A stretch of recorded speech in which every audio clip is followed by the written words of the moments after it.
You know what I just watched? Me pulling a can off some moron's fist? Return of the Jedi. What did you like better, Jedi or The Empire Strikes Back? Empire. Blasphemy. Empire had the better ending. I mean, Luke gets his hand cut off, finds out Vader's his father, hand gets frozen, taken away by Boba Fett. It ends on such a down note. I mean, that's what life is, a series of down endings. All Jedi had was a bunch of Muppets. There was something else going on in Jedi. I never noticed it till today.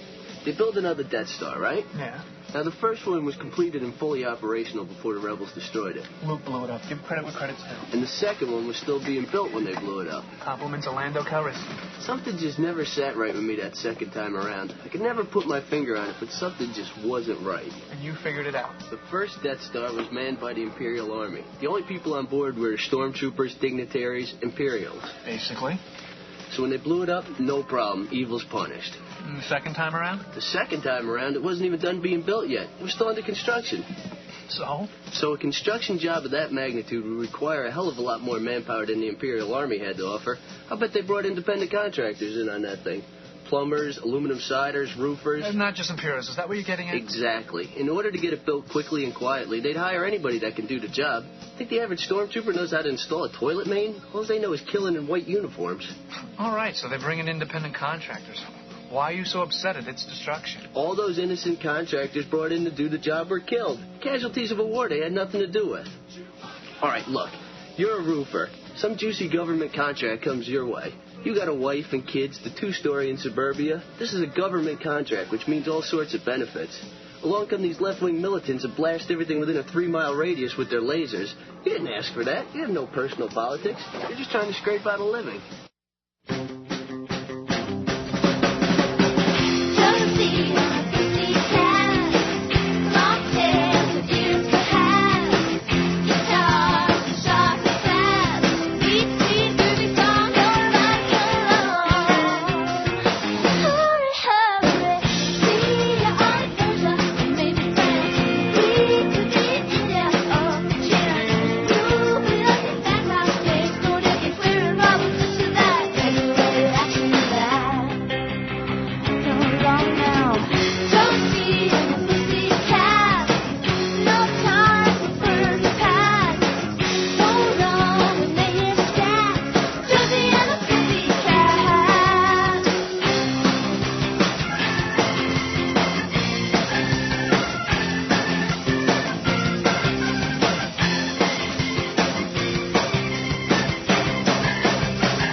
Not the machoist way to open the show, but hey, I don't care. We start this week with Tanya, Donelly, and Juliana Hatfield. I was. Uh-huh. Maybe you should have written it down. No, I was hoping I that think you would all the blood jump had in. rushed out of his brain. Yeah, I told you I wasn't going to participate. Because you feel all funky. Mm. The video on Jeff informs me the video was on the Cartoon Network. Them in black leather Jackets. Jackets. black leather jackets and White white t-shirts. t-shirts. I say bravo. Outside, so there's the sunglasses and the wind blowing through And the I'm hair. gonna It's probably like a 60s sort of theme. Thing. No, it was just the two of them, like, sitting. singing Josie and the Pussycats. Yes. There you go. Where was the drummer? It was just the two of them. Paid for about probably $50. It was the royal drummer. It's the implied drummer. Yeah, you know? I guess so. The drummer in the background. You Okay. just don't even know that they're there. Same. I'm all flustered now because it's a Good evening. Good evening. We are fully staffed, all present and accounted for this evening here at the Great Radio Tiki Experiment. Everything seems to be working, which is what an excellent way to start the show.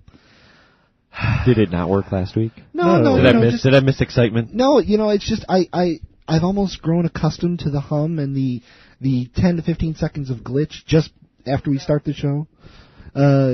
Everything seems to be okay. Speaking of the hum, there was absolutely none to be heard whatsoever.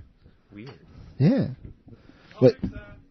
No, that's okay, Chris. Chris is going to put the hum back in the show. No, that's all right. No, you, the listener, cannot hear it, but we sure can. It's our monitor hum. Yeah, and you know what? It's like an old friend. No, it's our. We're using equipment that really wasn't made for this.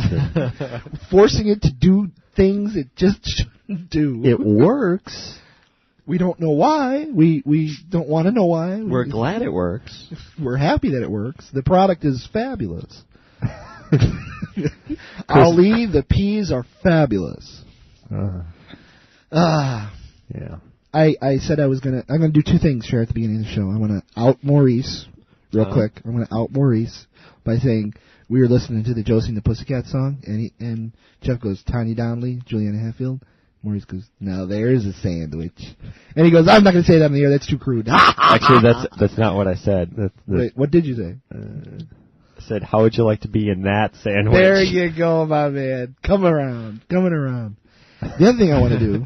Well, I have to make sure. I don't want to be misrepresented on the show. Now that you brought it onto the show, I want to make sure. I want to make sure that my crudeness was correct. Now that you outed me, Tom. The other one I want to do is.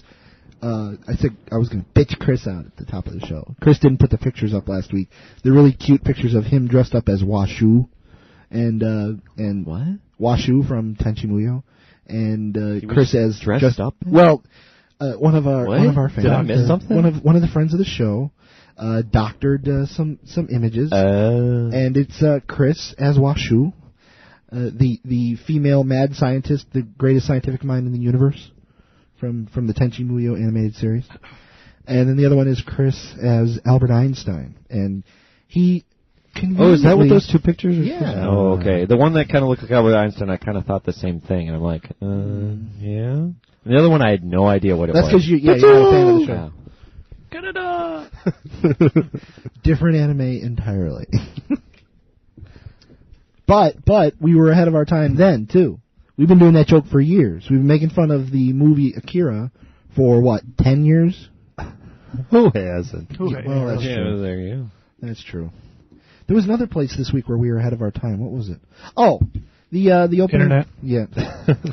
The opening Pretty segment much. of the show this week was from Clerks, where they were talking about the whole political ramifications of the Death Star, plus the people killed in the construction process, the innocent contractors. Yes, we were here listening to the show. Where are you going with this?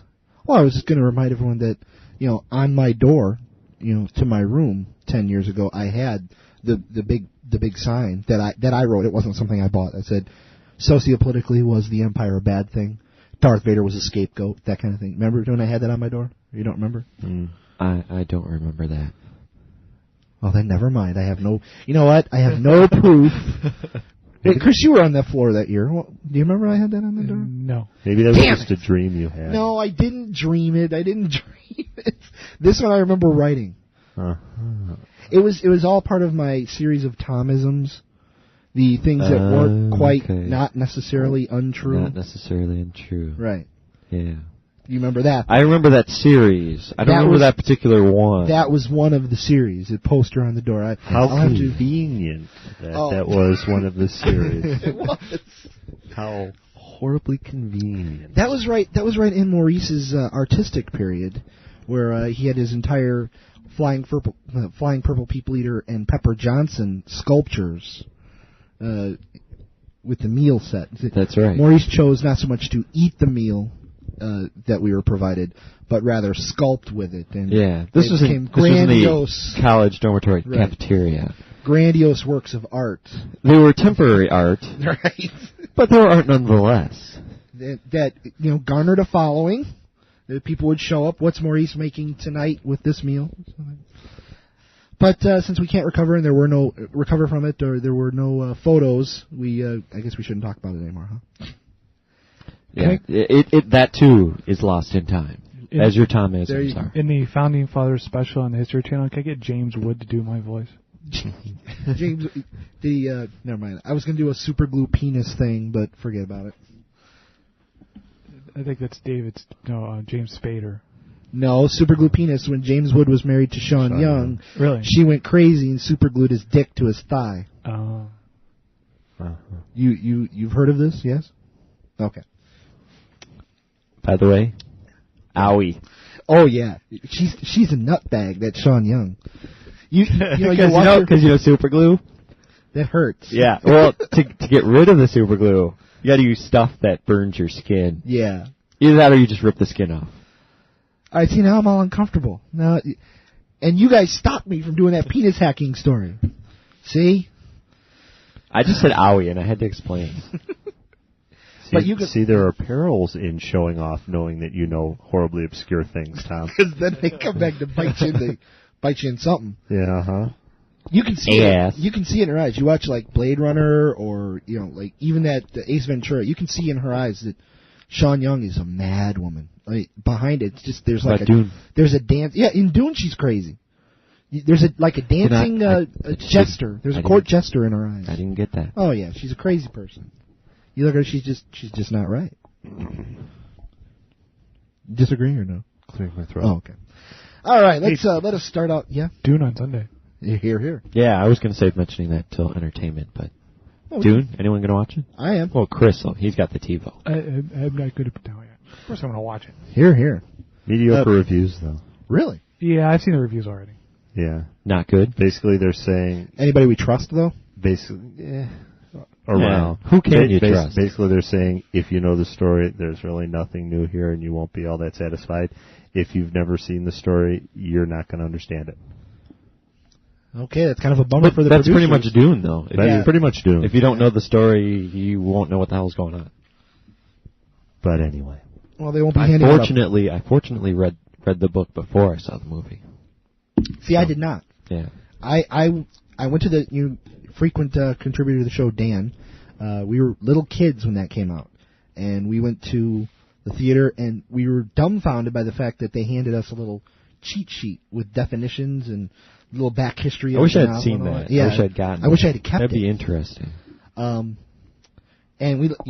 weird us, we liked it so much that we went and started reading the books. So. I don't know if that happened with anybody else in the world, but that's why I read Dune. As I saw the movie, I went, "Hey, I dig this." And then I went and watched Blue Velvet because I thought, the director and Kyle MacLachlan, whoa, they're nothing alike. Oh my God! Oh no, just a little bit different. All right, it is Friday night. It's a little bit after 8 Central Time. It's a quarter after here. This is the Great Radio Tiki Experiment. Thank you for joining us for another great Friday night of, just wasting time. That's pretty much what we're all about here. Passion. I am, of course, Tom. And nobody else is here. You're by yourself. Okay. I won a 20-ounce Sprite. Woohoo! Well, good for you. According to this bottle cap. I'm Maurice. But the bottle cap lies. See, Maurice absolutely has to introduce because you weren't here last week. Yeah, I'm back. There were many, many new people checking in this week. Yeah, I'm back. So if you first tuned in last week, I'm normally here. He's normally part of the show. You missed out on me last week. You know, people say, hey, these 3 guys, I don't know what's up with them. But now it's 4. Well, and then the one guy, thought we were we're going to get this later, but the one guy who had the hate mail, we got a piece of hate mail this week, and he thought there were only 2 people here. Yeah. Last week. And normally we don't even believe there's that many. All right. Hate mail, it's such a subjective term. A piece of mail. Piece of mail with an opinion. There you go. Strong opinion. And directions. Orders. A plan of action. An agenda. He had an agenda. Well, everybody's got an agenda. All right. If you were participating in the pre-show that was brought to you by Jeff this week, as we have begun doing as usual, this week's show was the Chicago bands. These were all bands that were part of the Chicago Sound, or I don't even know what to call it. From Chicago. From Chicago. But did you base them all on that particular era, or was there... Well, it's a show about the 90s, and this particular show is about bands from Chicago. So bands from even Chicago so we're not going to get in the 90s. 90s. Bands that were from Chicago that recorded during the 90s. So we're not going to get any, Ides of March. We're not going to get... Actually, the Ides of March did reform, and re-recorded some of their stuff during the 90s, so I could have put, some Ides of March tunes on there.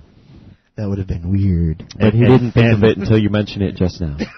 and the band Chicago did reach the top 40 in the 90s, so I could have put a Chicago tune on there. Was it 1990? 91, I think. 91. A tune called Chasing the Wind. I see. The other exciting thing that happened before the show this evening, apparently there's a pre-show chat room meeting. Jeff conversing with some folks.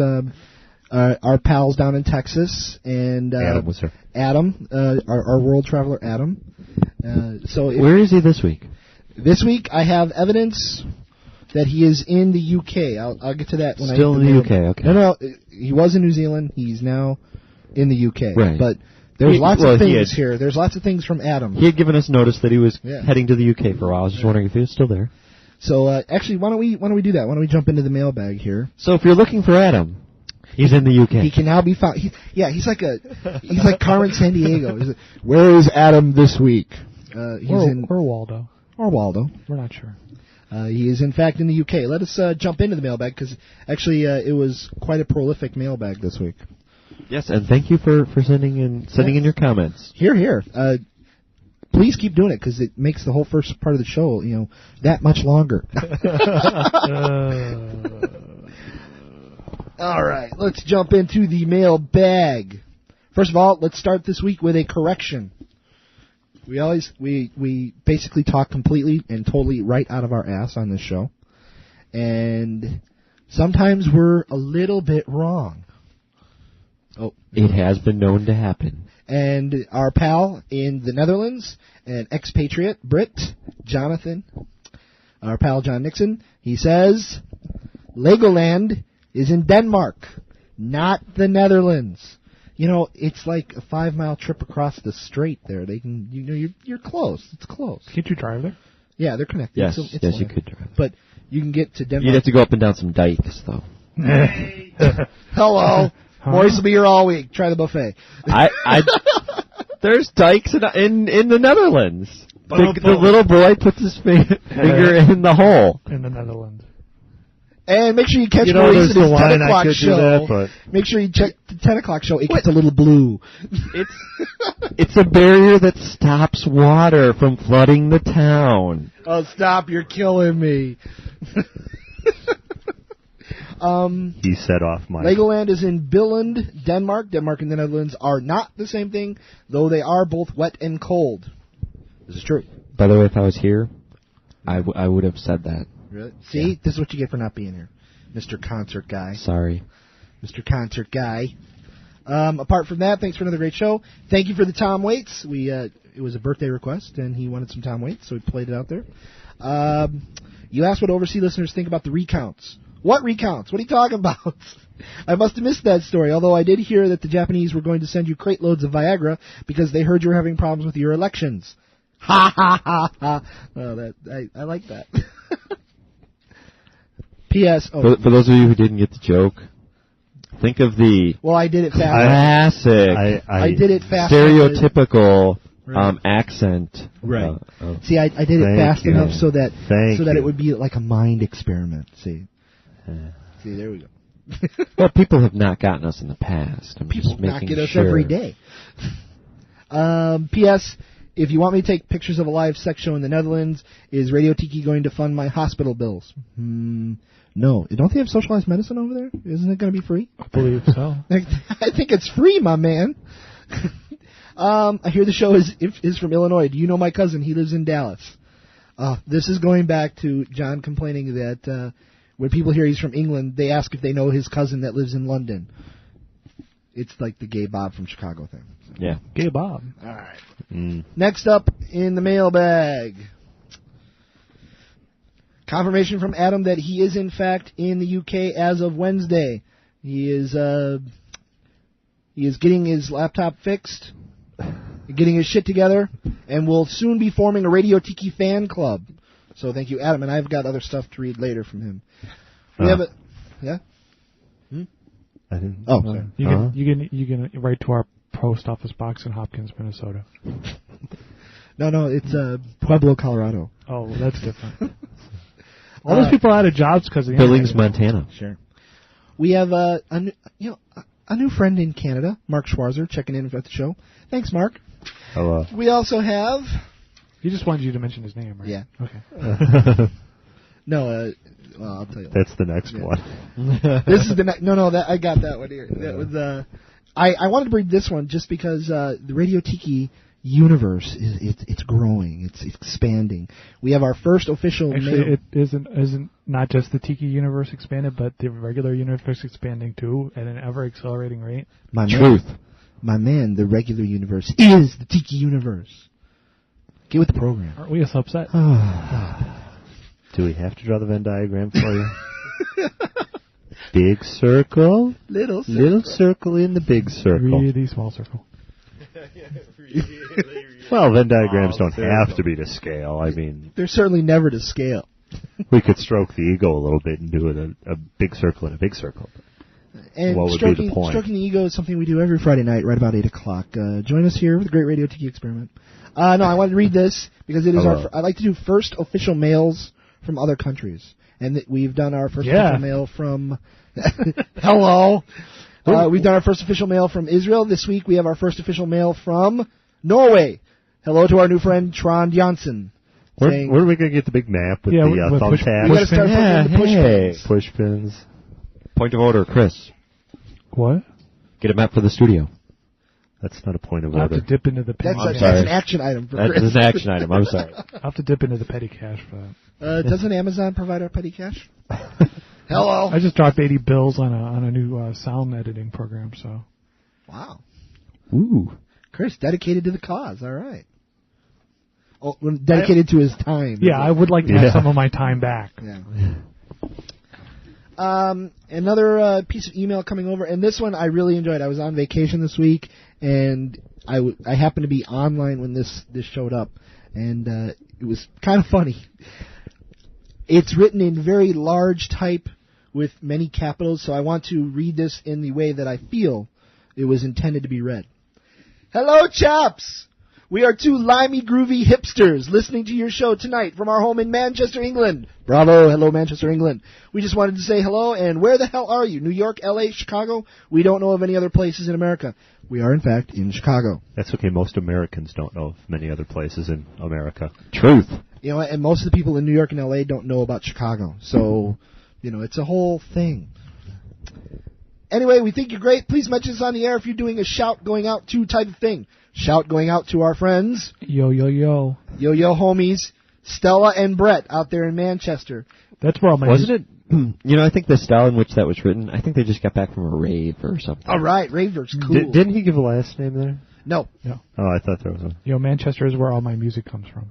That's right. Chris's entire library is from the Manchester Sound. Pretty much. Chris likes the wall of sound. Good luck, pip, pip, toot, toot. I like when people put pip, pip, toot, toot. Cheerio. That's kind of hip. Now, the thing is, they're groovy hipsters listening to our show. We can only aspire to be groovy hipsters. So I'm officially requesting that Stella and Brett send us a list, maybe 5-10 things that one can do to either become a groovy hipster or maintain your groovy hipsterness. We'll post it on the site. Okay? So send that out to us. Finally, I would like to end the... I have an idea. Yeah? Stop making jokes about casting magic missile. Might be a key. that would do it. I never do that joke. I do. Who does that joke? I oh, wait, joke. You. I want to close out the mailbag this week. Old media. With fish. Now, let me just... paper. Real paper. Real paper. And the other ones weren't printed out on real paper? Handwritten real paper, my man. Okay. But you can't make a sound. You can prove that it's handwritten, though. Yeah, handwritten on hotel stationery on top of all of that. As opposed to my stationery, which is all, 3-hole lined loose leaf paper. Exactly. with the holes, 2 of the holes torn out. From the Hotel Nikko, Narita, Japan. Japan, of all places. Yeah. Just want to make sure. Hello there, Tiki Boys. In a radical break from routine, I thought I would send a real letter rather than email. As you may have guessed by the envelope, I am indeed in the land of the rising sun. Although the truth is, it isn't half as appealing as I am sitting in a hotel drinking Budweiser at 7:30 a.m. Rock on. All right. You can get Budweiser in Japan? Apparently so. Why so early, you may ask? Well, it is simple. In Japan, well, in this hotel, actually, it is prohibitively expensive to eat and drink proper beverages. It is actually cheaper to drink beer than coffee. I completely believe that. Last night, I had a bag of Doritos, a chocolate bar, and a bottle of Dr. Pepper for dinner. That cost 1,500 yen, which is about $15 American. God. You should start drinking the Natural Light. Really? There's no real alcohol in Natural Light anyway. The Sapporo's a good beer. You can drink Sapporo for breakfast. Eggs in Sapporo. Aren't eggs expensive there? They're expensive. All right, now I have to punish myself for that. I'm in the penalty box for that. Dimsdale. Yes, I'm going to flail myself. A proper meal last night would have cost me around 3,000 yen. The mad thing is that a pack of smokes nearly cost 280 yen. I'm trying to figure out the math here. 1,500 yen is $32. Just divide by 100 is pretty close. Yeah, that's about right. Okay. Anyway, I have to leave for my connecting flight back to England soon, and we'll still have a 1,000 yen note to spend. I guess I'll go buy a toothpick or a piece of gum. I just felt like I needed to vent, and who better to vent to than my favorite internet radio show? Wow. Our good friend Titty McBoobies on his connecting flight from New Zealand to England. So that is Adam checking in. P.S. Do we have a date on the? Yes. On the envelope. Yeah, how long did it take to get here? I got it Monday. I can't see the envelope here. I'm going to have to consult with my postal consultant here. 28 November. Yeah, 28 November. Where is it? Where's the postmark? Yeah, but what city? Postmark Japan. Yeah, I didn't get it Monday. I got it Wednesday. It is not 28 November then. Well, I can't tell. Maybe 20. That's about the right amount of time for an international letter. Well, I guess I shouldn't kill airtime studying this. I can give it to you here. I'll kill airtime. There you go. P.S. The goddamn Skinamax is way too expensive in Japan as well. How many yen is it? He didn't say. Oh, he went through the trouble of listing all the costs of all these other things, and but didn't list the cost of the Skinamax. You missed the best part. Postmark Chiba. Yeah, it's postmarked Chiba, Japan. He was getting some illegal blackwear implanted into his body. The sky above the port was the color of a television tuned to a dead shadow. Chatsubo. All right. We're never getting that Gibson interview now. He's never going to call. He listens. He's never going to call. Chetsubo. Nope. After tonight, he's not listening anymore. Yeah. Thank you, Adam, for the letter from Japan. That is excellent. We are going to start an official Radio Tiki scrapbook. We do have other real mail from the drunken scrawlings from Antonio when he sent us his tequila. Right, from the people who sent us stuff, right. Basically. So maybe we should go and get a P.O. box. Yeah. Yeah, we'll call it Chris's apartment. The studio. Yeah. Can't do that. Excellent.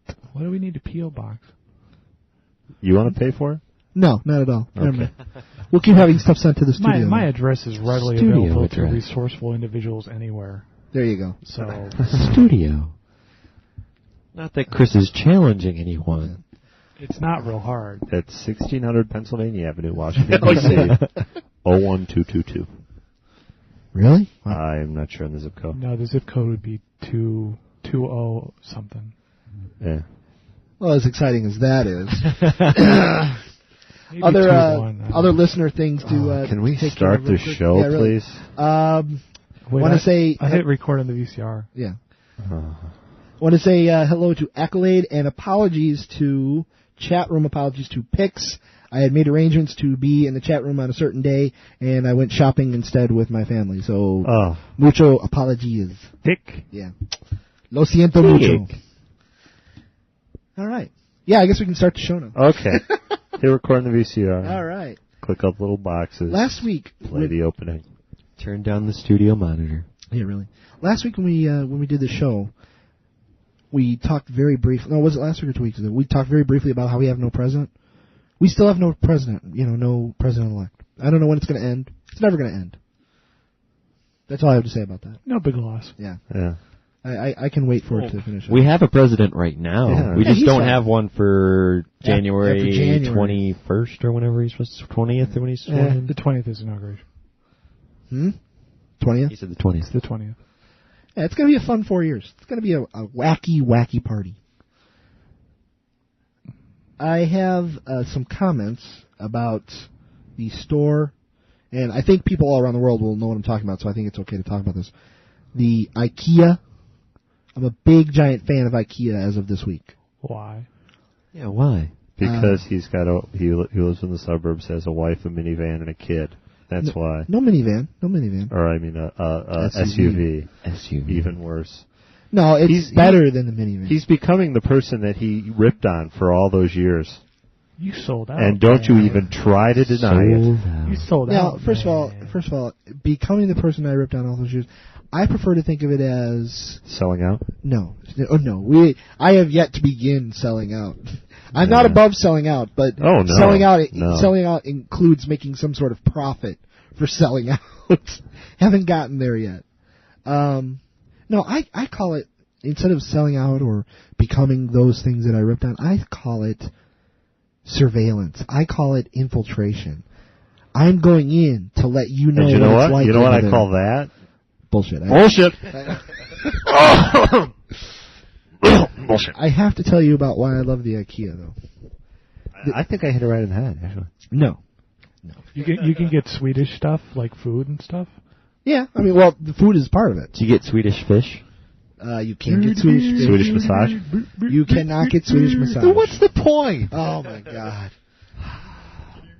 It's going to be a hard sell, my friend. I spent almost the whole day at Ikea with the very small child and, like, cranky wife because it's Christmas season, and she's not a big shopper. Was this the day after Thanksgiving? No. This was Monday. That would have been crazy because I drove by Ikea that day, and the parking lot, which is humongous, was full. I've never seen that parking lot full. It was full that day. I don't know if I like to shop at a store where you have to stand in line to get in.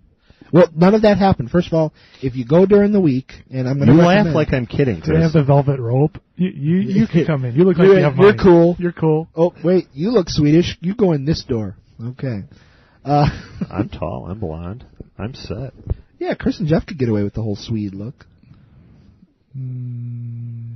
Yeah, you look like one of the guys from ABBA. Don't deny it. Don't deny it, Bjorn. I know you're from ABBA. Spent the whole day in there.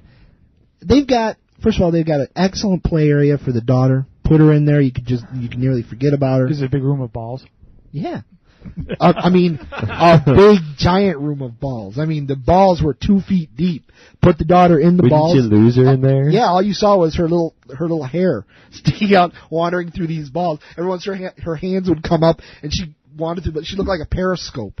She just wandered through these balls. And she'd finally climb up on they had like a slide or something in there, and she went diving back into the balls, disappeared for a split second, pops back up. It was excellent. The only thing I'm worried about is the layer of grunge that I'm sure is at the bottom of those balls. I mean, any manner of children vomit and crap and pee in those balls, so I'm a little worried about that. But I took her home and gave her a shower, and it was okay. Ate real cheap there. They have a nice cafeteria in there. I ate, my wife and I had lunch, $7. That's what I like to call a loss leader. Yeah, they want you to. They want you to spend $5,000 on a chair. No. That was the thing. They had to put it together. That was the thing. I went to the Ikea. I spent maybe $25 on product. I bought Christmas presents for people. The other cool thing about Ikea, the toys and the little knick-knacky things are dirt cheap. Because they're all made out of wood. Yeah, everything's wood. I bought some kid a puzzle for $1. Wood puzzle. Yeah, I hope they're not listening. When you care enough to send the very best. So, I mean, Merry Christmas. Tom's looking good with all these presents, and they cost me like $1. I got my daughter's Christmas present. It was like one of these little tunnel things. It's like a big, long tunnel made out of canvas material. $20. $20 for that. You can't go wrong. I'm a big fan of the Ikea. I'm going to go and just hang out. Do we currently have a link to the Ikea website on the Radio Tiki website? They have a... God, we should. Huh? Perhaps we should. Associate deal? Yeah. Go check out the Ikea. I almost bought a dining room table at Ikea. I didn't. Although I did go there, and they didn't have any entertainment centers that were worthwhile. No, you have to go look at the different ones. Just guess this. See this thing I'm holding on to? That's the best entertainment center you'll ever have. And you can get that at the hardware store. It's very Spartan. Yeah. Well, it's very cool. It's functional. Yeah. We're talking, of course, about the wire rack. I like I like big chunks of wood being my, I like big. I'm gonna back Chris on this one. I don't mind it. Weren't we going to start the show? Oh yeah, I've had all manner of entertainment center. Chris has got. And I'm sure it's very sturdy. I mean, it looks very sturdy. I've had big chunks of wood in my stool. Ow. Chris desperately trying to get the show back on track. Back down to the level it belongs. But now that we're done with house chat, you bought your daughter a habit trail? Yeah, really. It was pretty cool. Because it had a little tent at the end of it and a big tunnel. I throw some wood shavings down, it's like a hamster. You can just leave the house. I need an exercise wheel, she's ready to go. My sister's son got one for his birthday this year. So it's not an uncommon thing for children to get. Yeah, baby habit trail. You combine that with the playpen or fence, you've got a ready-made day. Leave her in there. Throw in some kitty chow, you're ready to go. And you know what? Another thing you can do: throw a bunch of those little balls in there. She can act like she's in one of those little ball things. There you go. I'm just going to dedicate a room to my house for those little balls. That's what I'm going to do. Throw in a rabid badger. It's even more fun. My daughter versus a rabid badger. I did do some Christmas shopping this week because I was on vacation. I do have a little bit of a shopping beef. I'm doing Tom's beef. I'm doing my best. All of a sudden, I'm Jay Leno. Dun dun dun dun dun dun dun. You completely got it. You got me. We're about nothing except for derailing you and your little stories. That's why we do it. Oh, I went to the IKEA. Oh! Now, on my list of things... I was erect the entire time I was there! Tom's beef! Tom's beef was...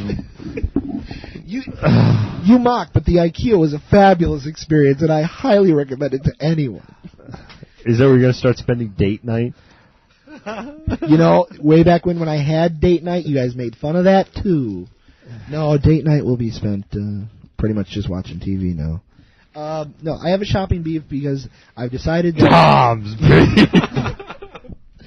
I've decided that I'm going to try to be more courteous, during the Christmas shopping season. that. Why? It's been working with the telemarketers. Let me put this back. I've been having more success with the people that call on the phone and bug you at night by being nice for like 10 seconds, and then they figure out that you're not going to buy anything and they hang up. Like I've had more telemarketers hang up on me lately than I've had to be rude to, and then you don't feel like a big dick or anything. I know some of us thrive on that. Yeah, I find once you get past that, life is so much easier. You don't usually drive the telemarketers away. What? Using a lot of racial slurs. What are you? Never mind. Just don't. Yeah. But anyway, I always tell them, I let them get through their entire spiel. Yeah. Say the 5 minutes they have pre-printed, and when they ask their first question, I hang up. Whoa. That is prickly. That is the best, though, because it wastes their time, and it proves how ineffective a method of direct sales that is. Oh, wait, did you have a story you were going to tell us? No, it's not. It's just a little complaint. Tom's beef.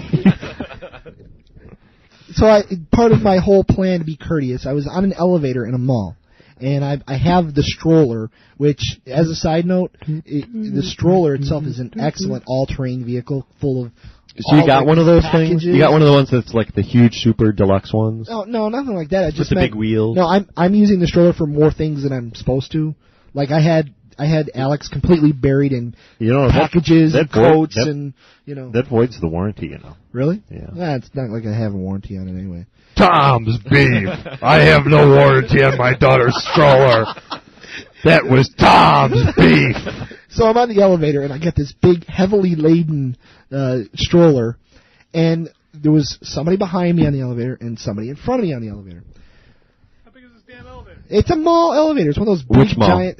this was Stratford Square. Drink. For those of you that care. Anyway, I'm in a big, giant elevator, and the one lady went around behind me and held open the doors for me so I could get the stroller, and I turned to her and I thanked her. I said, "Thank you very much. I really appreciate it." In the midst of doing that, I accidentally ran the stroller into the heels of the lady that was in front of me.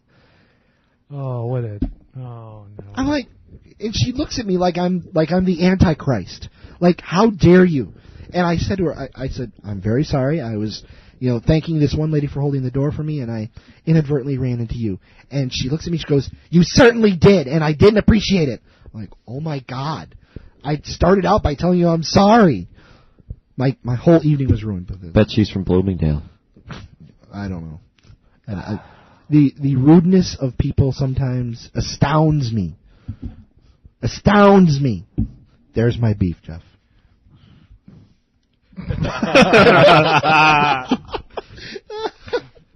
That is the worst. That would have been another case where the video camera would have come in handy. It would have panned over to Jeff. Yeah. I'm going to try to do all my Christmas shopping a la the internet. I did that last year. It worked out really well. Just this year, everybody said, "I don't want books." I bought everybody books. You think you can buy more than books over the internet? Yeah, I was thinking about doing that with DVDs and CDs porn. and stuff. Yeah, I gave you the gift of porn. Merry Christmas. God bless you, Tom. That's the gift that keeps on giving the whole year. You know what? Keeps on coming. Now, see,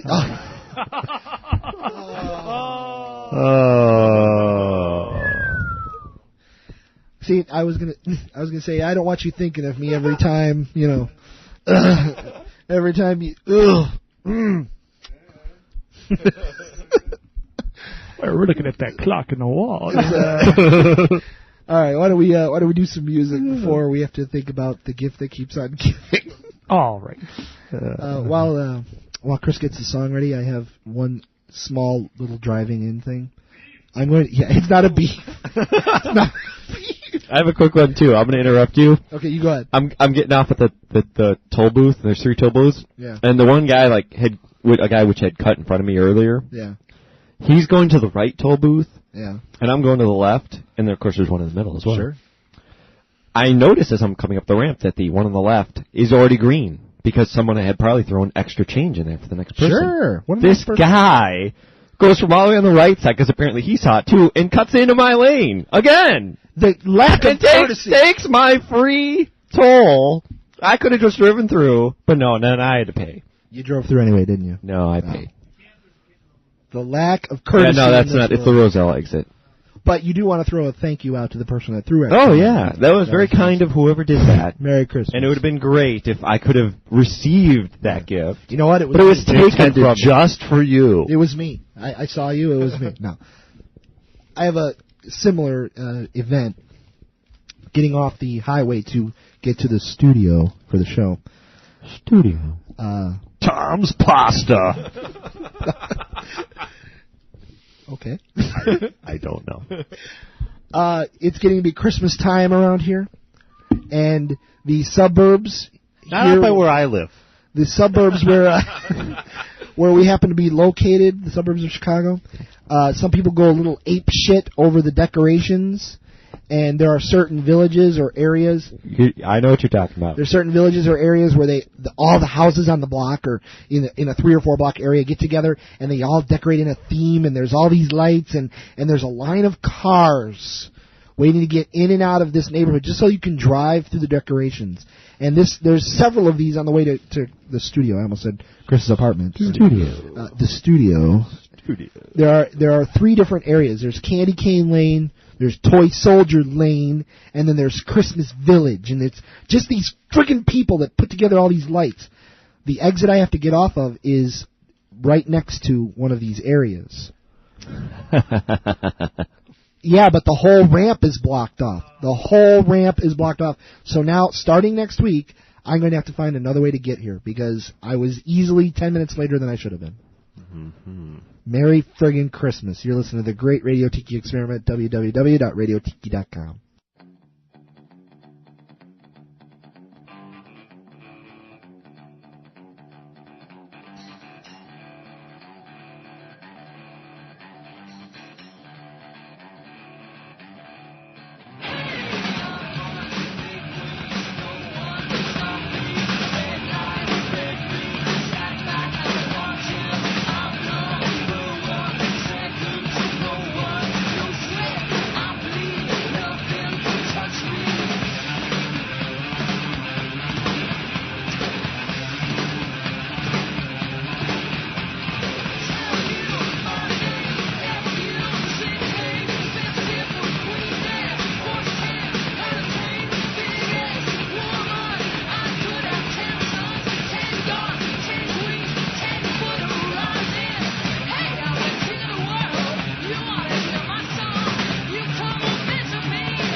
Well, it smells like your old room.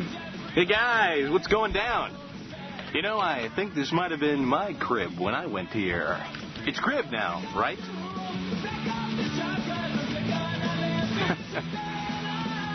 We're just gonna have a quick look-see, okay? Okay. How refreshing to see someone doing schoolwork. Actually, I'm sending an erotic letter to a female inmate I met on the internet. I think she's female.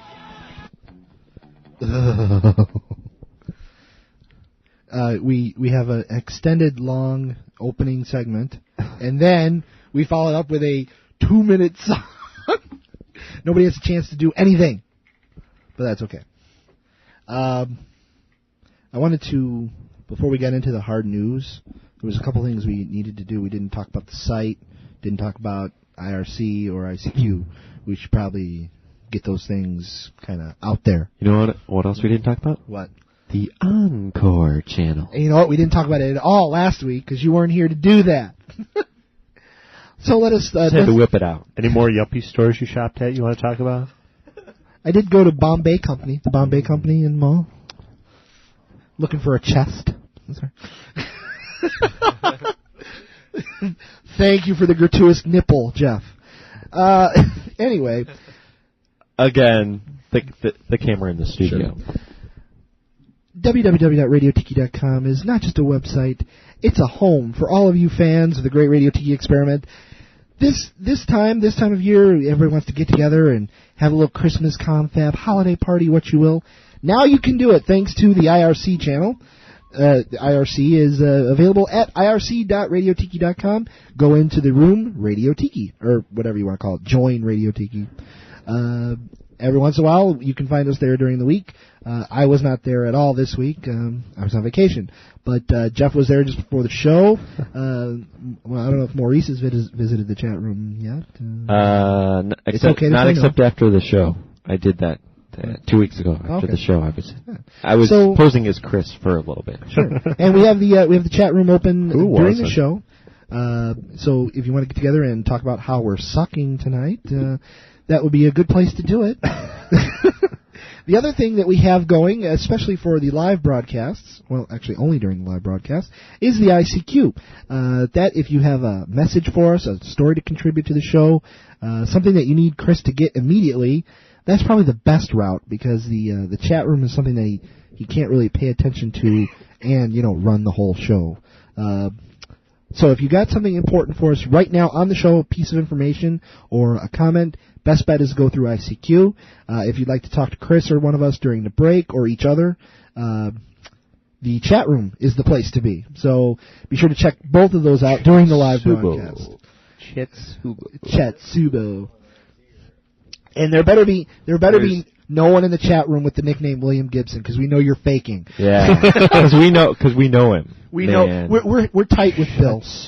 We're tight with Bill, and we know what name he uses. Okay. I think Chris just informed us there are 6 people in the chat room right now. Oh my God, we're gonna load up the resources here. Woo! No, wait, we'll just click really, on the other nuclear reactor. It's really one guy and 5 bots. So that's. Also, as part of the listener contributions to the show, i.e. my campaign to get less work for us, I have a couple of contributions from our new pal. Tom's campaign. Our new pal out in Boston, Rip Tor. He's basically helping us start out the Hard News Squishy segment this week with a couple of stories. One from Brazil, but one that I wanted to lead off with. It's a piece of spam, and I know that we don't want to really propagate spam, but this one is, well, just so unique that I wanted to contribute it to the top of the segment. Spam from Europe. Spam from Europe, and I'm not making fun of Europeans in general. I'm making fun of the fact that spam is often not written by the most clever people in the world. Allow me to illustrate. And I will read this verbatim as it was sent. Title of this spam is, How to Come Fit and Healthy. Horse milk. In Belgium, the Netherlands, France, and Germany, already thousands of persons may enjoy the remedy working of horse milk thanks to us. With one cure of 28 days, you could think away your diseases out of your life. 15 grams horse milk powder a day. At the advice of doctors, many persons are totally healthy with this amazing product. Diseases like blah, blah, blah. Let's see if there's anything funny in the diseases. Oh, those diseases, they're so funny. Well, source of comedy. Jock itch? Arterial sclerosis, heart and blood disorders. See, those aren't funny. No, heart spelt like the deer, not like the organ. Rheumatics and joint diseases, skin diseases. Jock itch? Skin diseases, liver diseases, anemia, cancer and chemotherapy. What cow about milk allergy? What about smegma? Smegma. That would be skin disease. What if I have bad lung distemper? Lung distemper, yeah. Pulmonary and bronchial diseases. There you go. After the list of diseases, things that this can help you with. May since now, this unique health product that scientific evidence are past now or much better. Also to get I think you're supposed to read that backwards. All right, I'll try that. Are you making fun of me reading stuff? No, I'm not. Is that what this is? Because it's not funny. You know, does it hurt? Let me try that sentence again, and I'm not screwing with you. May since now, with this unique health product that scientific evidence are now past or now much better. Also to get more energy, sports, studying, in parentheses, is this the ultimate product? No. Simply by paying $88 €95, you will receive one cure that will surprise you. Page 2. Page 2. The use of horse milk in one's mouth for 1 month will make your well-being better than ever. We dispose of various references who you may read on our website. And if you take it anally, 3 months. You can order this unique product via online shop. So be sure that you can amaze yourself of the phenomenal healing power of it. Horse milk. I wonder if they have a secure server. www.equilac.be. Equilac.be. That's Equilac.be. Proud sponsors of the Great Radio Tiki Experiment. And we won't lie to you, folks. If you order from the portal on the Great Radio Tiki Experiment website, we get a piece of the action. And that's the rest of the story. Special bonus for orders website within next 48 hours. Order within next 48 hour, and you receive day and night cream made of horse milk. Oh shit, we got it 3 days ago. Value. We're out of luck. Value $10. Thank you for that, Riptor. Out of luck. We waited too long. If any of you are purveyors of the Equilac product, be sure to give us a testimonial. We'll be sure to include that in our future on-air advertising for the great Equilac company. And that tree was the willow tree. And that president was Millard Fillmore. Also from listener contributions to the show, i.e. less work for us, Brazilians warned not to refrigerate penguins. Wait, is this hard news? Yes. Oh. Yeah. All right, everybody shift gears. We just jumped into hard news. Dateline, Brazil, Rio. A Brazilian zoo has warned people not to refrigerate lost penguins, which have been turning up on the beaches of Rio de Janeiro. But they'll spoil.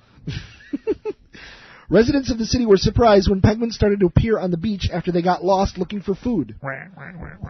Professor D. Boersma, director of the Magellanic Penguin Project at Punta Tombo, Argentina, says they have come from Argentina and do actually like warm temperatures. Unfortunately, the people of Rio don't know this and have been putting penguins on ice to keep them cold. Many of them have been putting them in freezers, says ABC News. Rio de Janeiro Zoo put out the warning for people not to refrigerate penguins because it was misguided and they could suffocate. Says Professor Boersma, it would be just as misguided to leave you in a meat locker overnight. Don't freeze the penguins.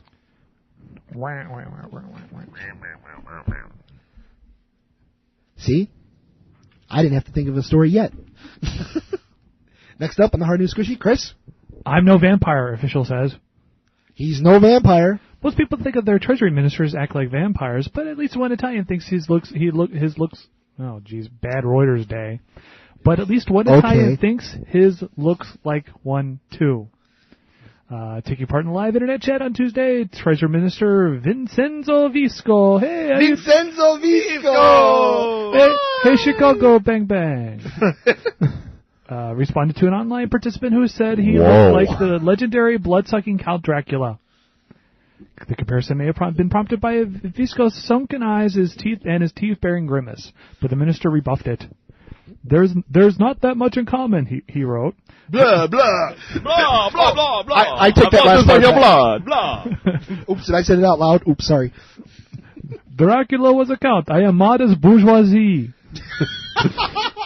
I am merely a working man, yes. He lived in a castle. I lived in an apartment. Studio. Never mind.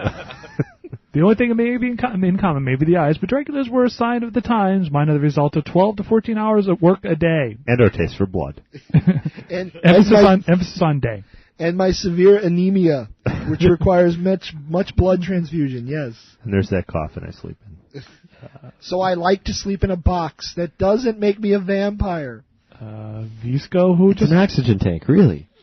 Michael Jackson?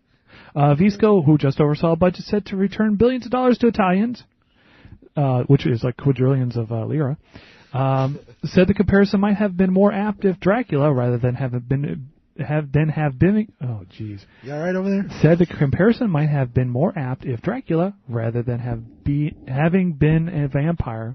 These verbs of being. I'm having a real. No, that was fine. That was fine. Had been a blood donor. Screw that. I'm telling you, it's the beginning of the school year. It's the interns just starting out. Yeah. They'll develop their wackiness like around January or February, March, April, and then by summer, man, we won't even need to do material. The stories will be funny themselves. We'll get the good stories right around May when they go, fuck, I don't care. I'm graduating. I'm out of here. I'm out of here. Next up, hard news. Well, you guys rejected one of my stories already. I only got this one that's kind of old, so I don't even know if it's worthwhile. It's about the 7 new domain name suffixes, and I was just going to mention like what each of them were. Do it real quick. Okay. There's the new ones are .info for general information. .biz, B-I-Z, for businesses. And getting busy. Busy. .name for individuals. Individuals. .pro for professionals. And we mean professionals in quotes. Professionals. .museum for museums. The Sex Museum in Amsterdam. .coop for business cooperatives. Brothels. What is this, the 60s? And .aero, A-E-R-O. For erotic material. For the aviation industry. Oh, dang. Now, I have 2 beefs with this. Number one, they're all in English, which is fine for us, but the rest of the world has to use these as well.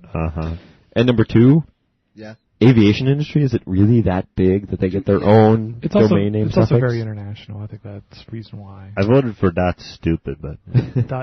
Well, among ones that were rejected... .jeff. .go. .iii. And I don't know what it stands for, but it was just rejected because it's unpronounceable. Yeah, exactly. .kids. .health. No, I like the reason to avoid content control. .kids. What was the reason we rejected .kids and .health to avoid content control. Porn. Wanted or concerns. And .go because its sponsors had ties with 2 of the other proposals. Oh. So I guess for some reason you can't submit more than 2. I guess. What happened to .cash? I thought that was one of them. This article does not mention .cash, and I can't see why. What about my proposal for .dot? I like that one. Did I? No. No. Bastards. Now, if you can get the domain name, so these you can be dot. It's taken. Damn. I've tried. There's .com is taken. .com is taken. It's sad, really. Ellipses.com. Just while we're on the subject, is Gore 2004 taken? Gore2004.com. I don't know. It probably is. We should probably check that. Actually, it probably is. Because I wouldn't put it past the Gore campaign to already have it. It doesn't. It's not worth getting because they just do an end run around it. That's right. It's just not. No. Political domains, just forget it. Damn. Yeah. No moneymakers here. Excellent. So those were the 7 approved by ICANN. And now we'll begin another round of how many stories do Jeff and Tom have in common this week? I got it was some sort of weird convergence of the stars. I have 5 stories, 4 of them are entertainment. So I never bring entertainment. Mine is Washington. Washington. I need more than that. I've got 3 of those. Dateline Washington. By Tabassum Zakaria. What? Where the hell are you getting He's naming the author. Reuters, right? What? Go ahead and do it. CIA disciplines employees for secret chat room. Nope, I don't have that one. That sounds like a good one. I'm excited to hear it. The CIA fired 4 employees and reprimanded 18 others for participating in a secret chat room created in the spy agency's classified computer system to exchange jokes and gossip, the CIA said on Thursday. And listen to the Great Radio Tiki Experiment, www.radiotiki.com. 4 employees, including 1 senior intelligence officer, were effectively fired when their security clearances were revoked so they could not continue working at the agency. 18 were issued letters of reprimand, and most were suspended without pay for 5 to 45 days, the CIA said. Whoa. The group included 2 senior intelligence officers who also downgraded 1 step on the CIA's employment scale. Whoops. This inappropriate use of computer systems had been taking place for some time. Keep that in mind, for some time. Involving the use of unauthorized chat rooms and databases and a willful misuse of the agency's computer networks, the CIA said in a statement. Does sometime Dave CIA said in a statement. Dave CIA? No, it's the CIA said. Oh, they're a body. Kind of scary. The chat room, used mainly to trade off-color jokes, musings, gossips, and observations, was created in the mid-1980s. God. And evolved with changes in the CIA's computer system.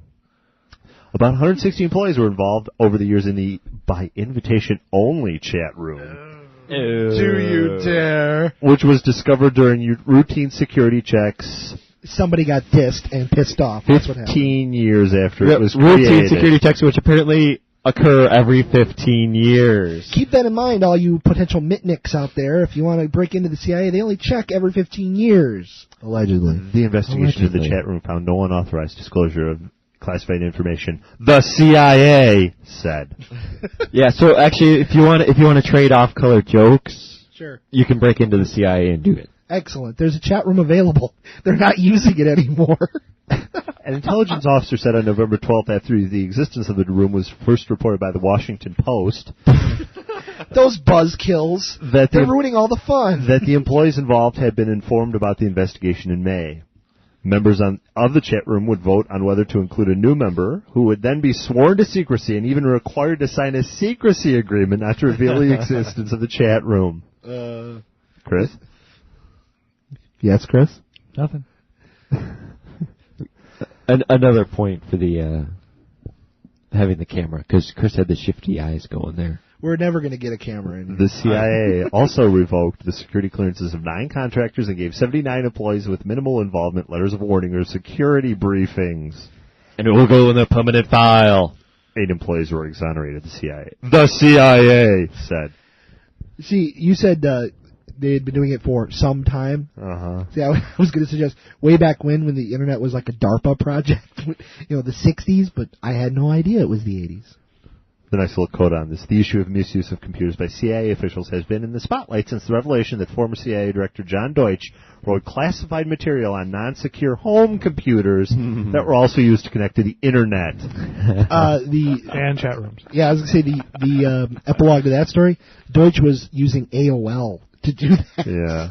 That put the information in potential danger of being accessed by outside hackers. Deutsch, who left the agency at the end of 1996, has apologized. Well, that makes everything better now, doesn't it? His official I'm quote? sure he was also playing solitaire, too, on his computer at work. His official quote, who knew? Who knew? I didn't. From one well-run government agency to another, FAA clears airline in flying pig debacle. Squeal. This was a top-story headline Wednesday.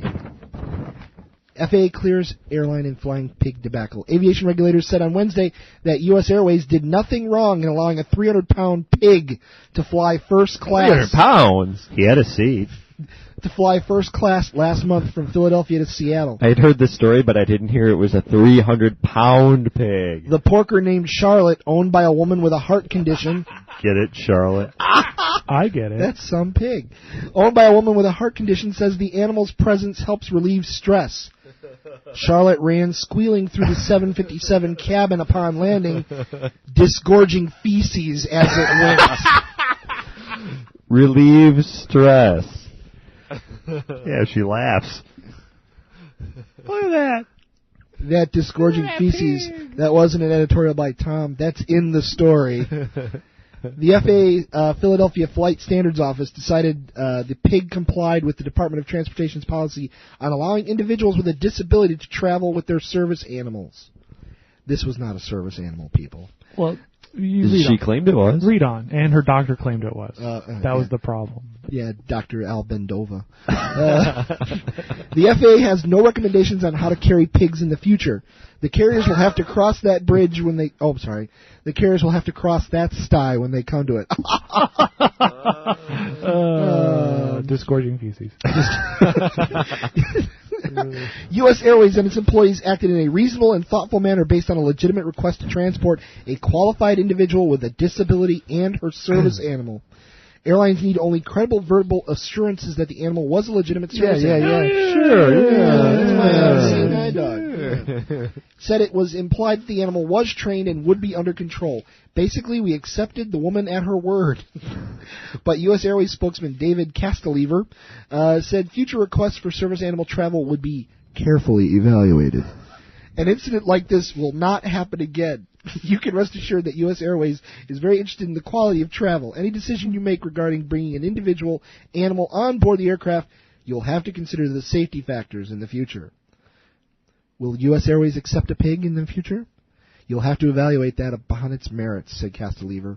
But I'm not traveling with a pig. Ba-dum-bum. 300-pound pig. We're gonna have imagine disgorging feces. Imagine. Well, I guess it's a 298-pound pig now. Being another one of the passengers, and when she's getting on the plane, she's got this pig in a leash because you can't pick up a 300-pound pig. This thing is walking onto the plane. Not with a heart condition.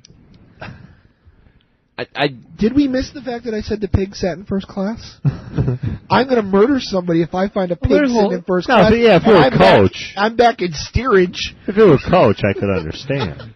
Oh, man. But what is just this world? Just the only good thing to come out of that story is that pig was in first class. Yeah. So you got a lot of people, the normal crowd in first class who... I'm in first class. Yeah, so it was probably just going feces in the first class. People who like to throw their status and stuff around to get things the way Somebody they want. Somebody had to sit next to the pig. Well, no, it was the lady.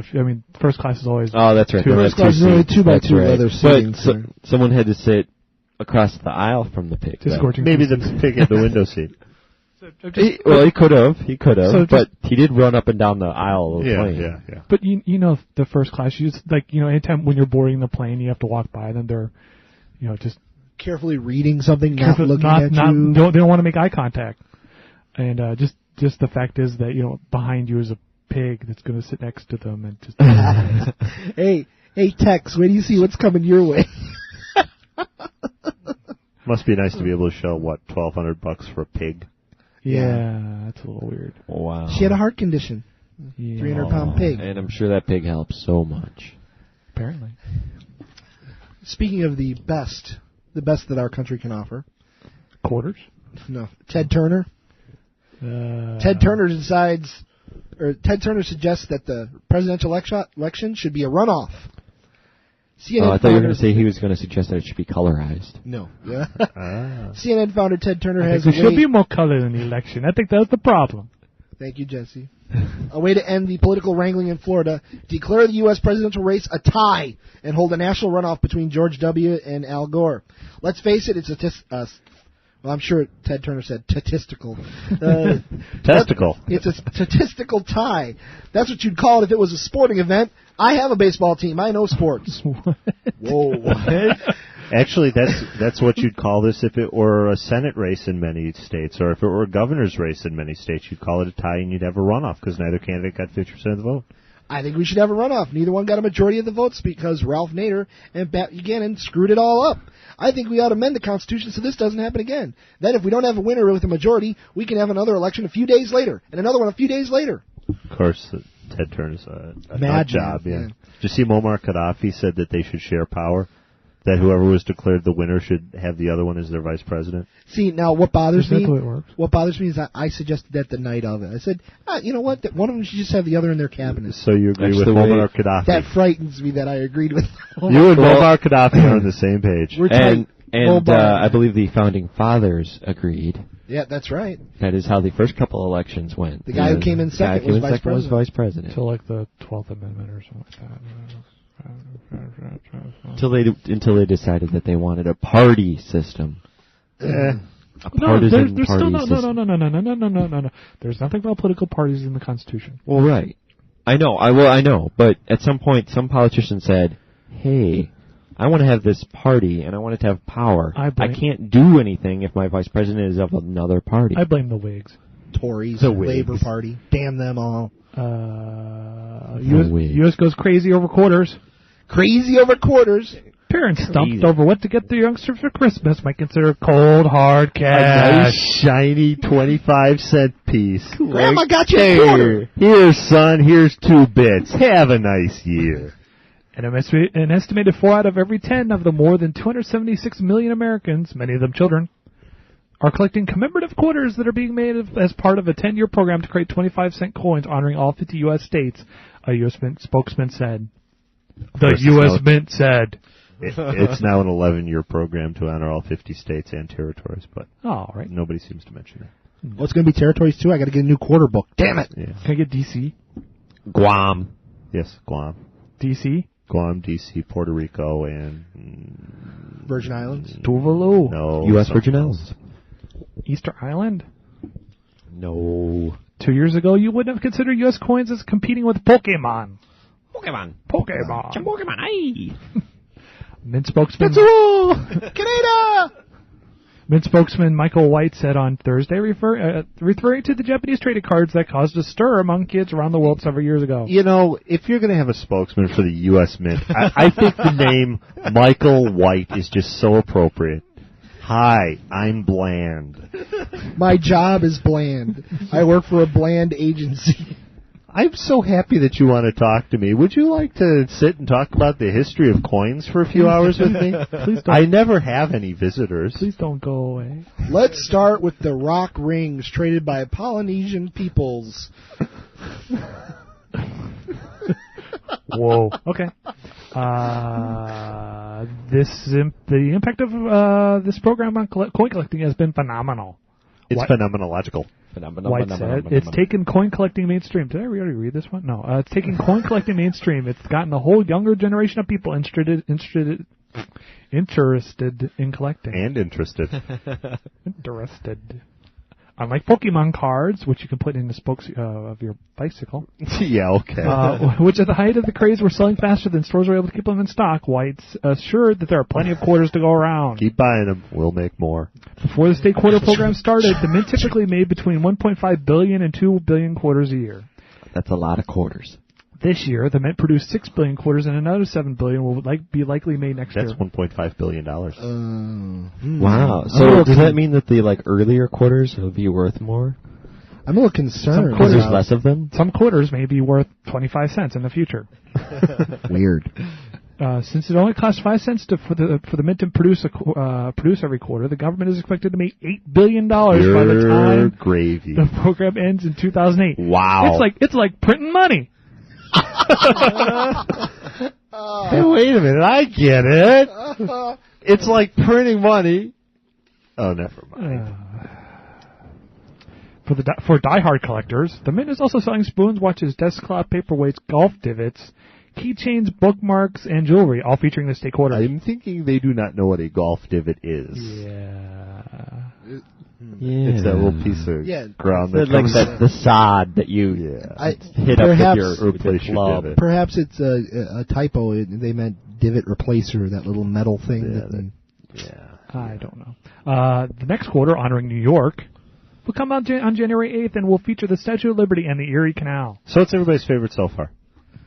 Not the one with the Erie Canal on it. Yeah. I can't remember. Fire? That'd be kind of cool. I think South Carolina? The one that just had South Carolina? That's just the one with the shape of South Carolina. I thought that had the bird and the tree. Stupid bird. I like Connecticut, which is the full back of it is the tree. Is a tree, that's all right. And the New Virginia one's kind of cool, too. Chris has them all sitting right Georgia wasn't bad with. I have one of each. I got my Virginia quarters in Virginia, but I don't look at them regularly though. I have like $10 worth of each. And okay, see, I thought I was weird that I had one of each. No. Okay. No, we all have at least one of each. It's like a little self-imposed tax thing, and in like 10 years, I'm going to have like $500 in quarters that I'm just going to cash in and like, found money kind of thing. You should do, take it to Vegas in a big bucket. Thank you, state quarters. Woo! Damn, black. My sad little world. No, in the slot machine, just get that roll with just nothing. Ching, ching, ching, ching, ching, ching. You put it all in $100 slot. Ching. Blank. Damn. It seemed like a good idea at the time. Cost of broom corn skyrockets. Arcola, Illinois.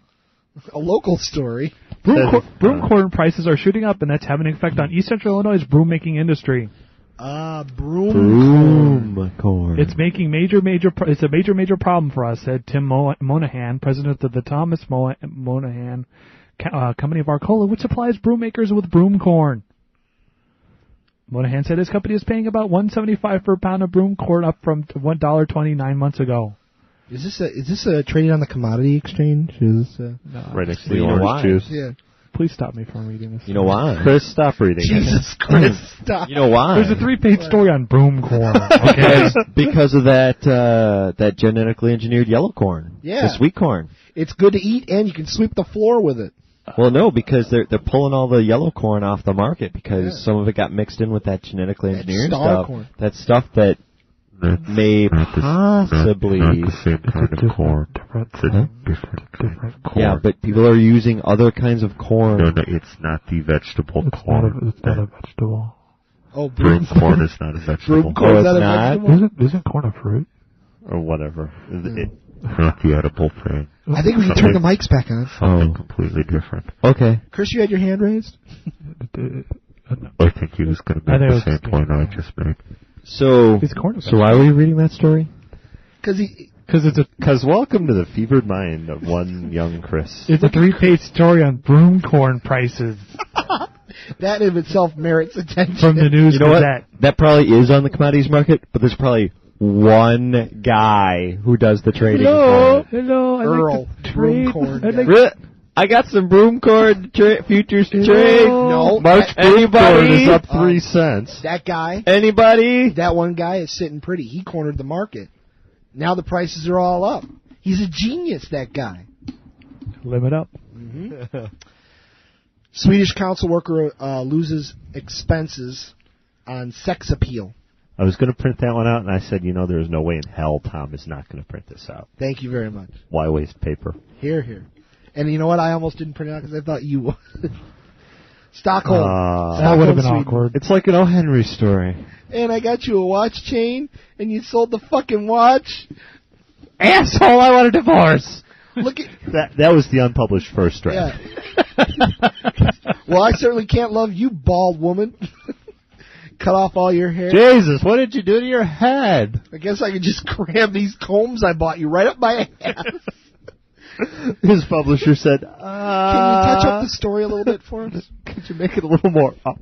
Yeah, I don't think that would have went through the prison mail for O. Henry to mail out. Stockholm, Sweden. Former local authority employee in Sweden who claimed the costs for prostitutes and champagne on his expense report lost an appeal Wednesday against the community service order, said Sweden's news agency. The 54-year-old man, who was not named, must perform 180 hours of community service after being found guilty of a serious breach of faith toward his employer, the city of Malmö. While on trips, was this in the Daily Dagblatt? You know what? I wish it was. It doesn't say. While on trips abroad with a travel agent, as it were, with a travel agent, trips on abroad. I mean, no. To plan conferences for the city of Malmö. I apologize for that. Malmö. It gets better, Jeff. I've read it. I have to do it. I have to do it again just to get the next one out. While on trips abroad with a travel agent on, While on trips abroad with a travel agent to plan conferences for the city of Malmö's leisure department. Malmö. He visited nightclubs where he brought services from prostitutes and ordered champagne. The travel agent who traveled with him subsequently included these costs in a bill that he submitted to the city. A court found the Malmö employee had billed $27,000 worth of prostitutes and champagne as a result. Oh, yeah. home, living the good life. The travel agent did not appeal his 240-hour community service sentence. You know, did his expense report from Ikea go through? I was hoping it was somebody from Ikea. You know, if I have just partaken of $27,000 worth of goods and services, 240 hours ain't nothing. Here. I'll take that trade-off. I'll do that time. Of course, it's like an hour a week, working with the March of Dimes. Can I get some sort of written deal that I can just do this again? Yeah. That when I do it next time? Yeah. I'll do it again and again and again. Okay. And finally, for the Christmas time, and I'm so happy to read this. Oh, is this another one of those upper stories? No, I don't think so. Okay, good. For Christmas time, kids these days are taking more uppers. Brought to you by the Upper Council. Since it is Christmas time and my company Christmas party is coming up, I wanted to read this little story. And I do work for a European company, so I'm that much more excited about this. European. Dateline. We go for the classics. Dateline, Munich, Germany. Women want a fling at the office Christmas party. 'Tis the season to be jolly, the song goes. But a survey published on Wednesday showed that some German women are herpes? are hoping for more than just a kiss under the mistletoe at the office Christmas party.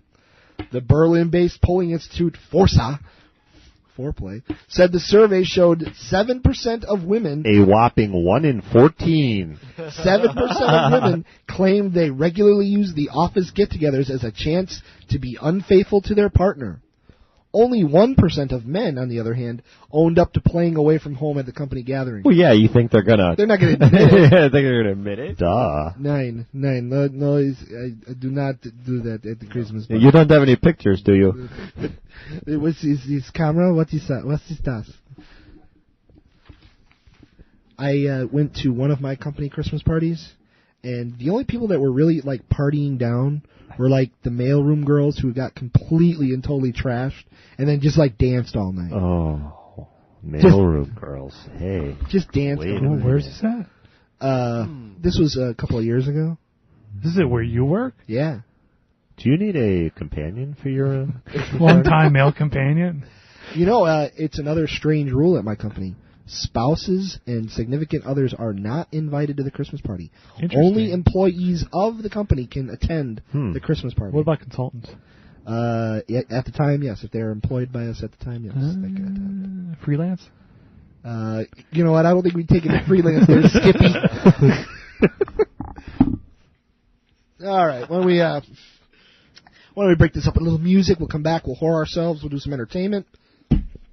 You are listening to the great Radio Tiki Experiment, www.radiotiki.com. Don't forget, irc.radiotiki.com. And, of course, we are on the ICQs. Be sure to check us out. And, as always, don't forget to check out the Encore channel during the week. We'll be right back.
Say, Joe, who's the black private dick that's a sex machine for all the chicks? Bill, I think that would be Shaft. Who's the cat that won't cop out when there's danger all about? Again, Bill, we're talking about Shaft. Damn right. You know, they say that cat Shaft is one bad mother... Shut up, you guys. What's going on? We're just talking about Shaft. I can dig it. You know, that's from the great show, News Radio. A little bit of what we do here is, I think, an homage to a wonderful, wonderful show. Yeah, okay. A little bit, not much, but a little bit. You know what I just found out is being shown in Chicago again on Channel 50 WPWR? What? Benson. Benson? Cool. Yeah, yes, with Odo. Chris, there's no depth to your shame, is there? Is there no depth to your shame? And the other guy who was on Voyager. Oh, yeah. Neelix. So be sure to check out Benson. You know what? Again, Pete. He played Pete. Did we? No, I never watched Benson. Oh. Really? Was I really missing some kind of... Yes, it was a pretty good show. Yeah. The governor was a big old lady. James Best. Very funny Played guy. by James Best. Tracy Gold's older sister, the one who didn't get anorexia. Yeah, she was in it as the daughter. The governor's daughter. The governor. But you know what? We don't get any reruns of Barney Miller. That show rocked. That was a great show. Oh, I think it just passed its time. Because, I mean, by the time I started watching it was already in reruns. Oh, yeah. I think it's just been around so you know what? long. People keep dragging out that damn Mary Tyler Moore. You know what? crap. You know what? That should be like on TV Land or something. Barney Miller. I think it is. I don't get the TV it probably Land. is. I don't get you know what? I don't get, Anyways, you're straight from the news radio. Anyway, I wanted to Phil Hartman. I wanted to mention that Comic Genius Phil Hartman, but news radio in general, great show, and this would be a wonderful opportunity for the producers of News Radio to listen to the Great Radio Experiment and hear my call for a box set, a DVD package. That's right. We're in the whoring section. That's right. We're whoring. See, I'm bringing it around. Bringing it around. We can see it coming. He's got the truck. He's turned to the big wheel. You see that train coming down the track? I'd like to call for a box set of News Radio episodes, very much like they've done with Friends, and last week we were talking about Sex in the City. X-Files. A box set of DVDs. And you know where you can get something like that, Jeff? Do you know where you can get that? That's right, from Amazon.com. That's right. And you know what? You can go to Amazon.com right from the Great Radio Tiki Experiment website. Right from www.radiotiki.com. You can get to the Amazon.com website. There's a little box over on the left-hand side of the screen, down toward the middle. You can look there. You can start your searching. Hey, it's Christmas time. You can do your holiday shopping right from the Great Radio Tiki Experiment website. Turn on the show, relax, sit back, and do all your shopping. That's what Chris is going to do next week. I want something good, Chris. You can buy books, CDs, videos, DVDs, anything you want. Pretty much anything you want. I don't think you can get groceries from the... Yeah. Well, we'll have to find a way to make groceries available from the Radio Tiki website. But right now, you can just get books, CDs, videos, novelty items from the auction area. Pretty much anything from Amazon.com. And apparently if you order a lot of shit from them, not that I know or anything. No, Jeff's got a wonderful little testimonial here from Amazon.com. They give you a freebie every once in a while. That was excellent. I got 2 free DVDs from them. It might have just been a mistake. Not just free shipping, free DVDs. But it did have that the letter, what was that? Well, it just said on the invoice. A gift for you or something? The invoice said there was no prices on the invoice, and it says, we hope you enjoy your gift. There you go. Now, there's only one other possible explanation for this. Now, of course, I'm banking on the generosity and good nature of Amazon.com, but it could be you have a secret admirer. And they got into my account. Yeah. That would be a stalker. Yeah. They got into my account because Amazon.com is very secure. Everything is password protected, and they do have a secure server. That's right. On any credit card So what the hell was I thinking with that secret admirer crap? Yeah. That's just crazy. So they give you a free gift. That's even better. So if you order a lot of things from Amazon.com, you might get a free gift too.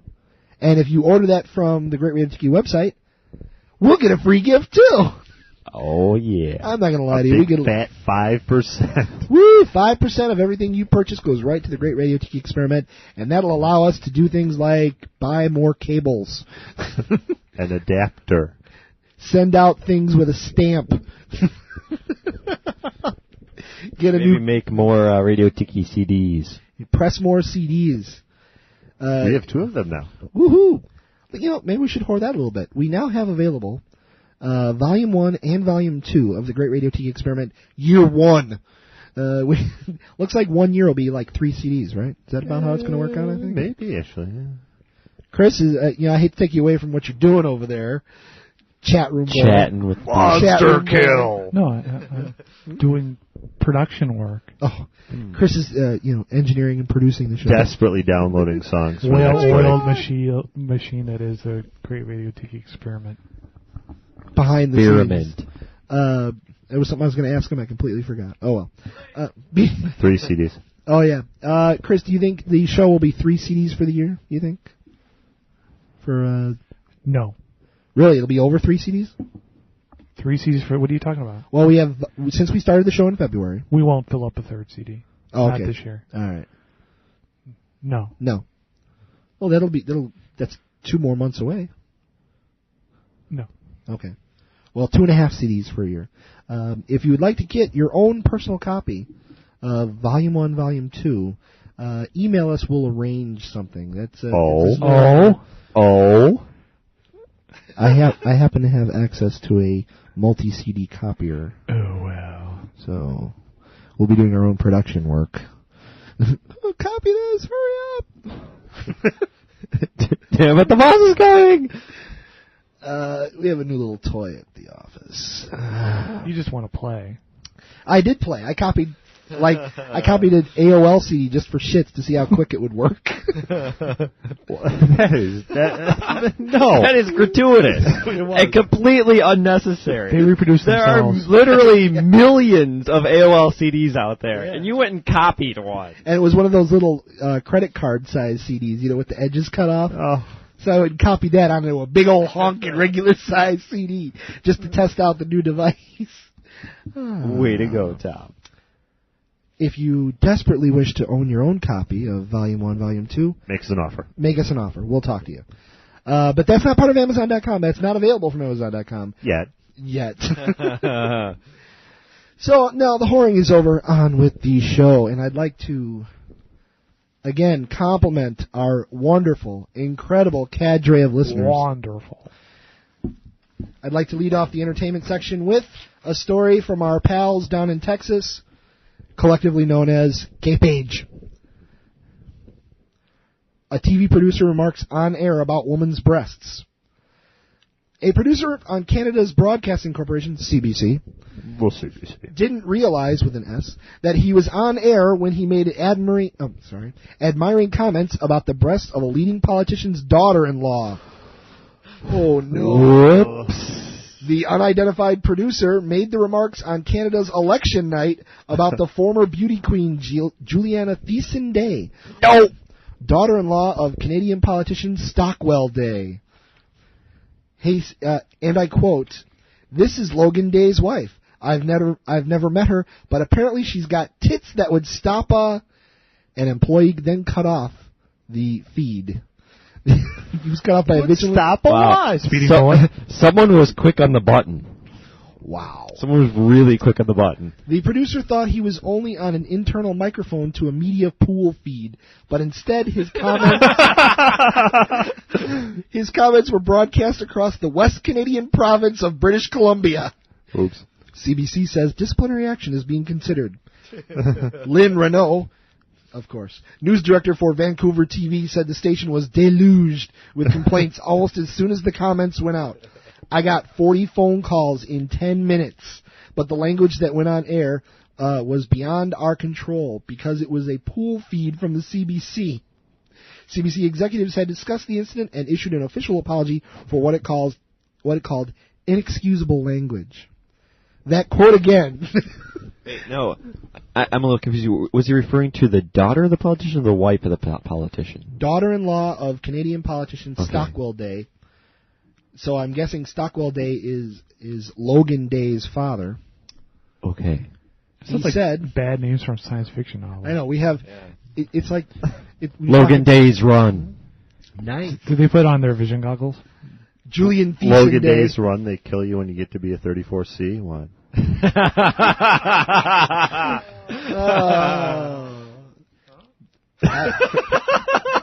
I've never met her, but apparently she's got tits that would stop a Bippy.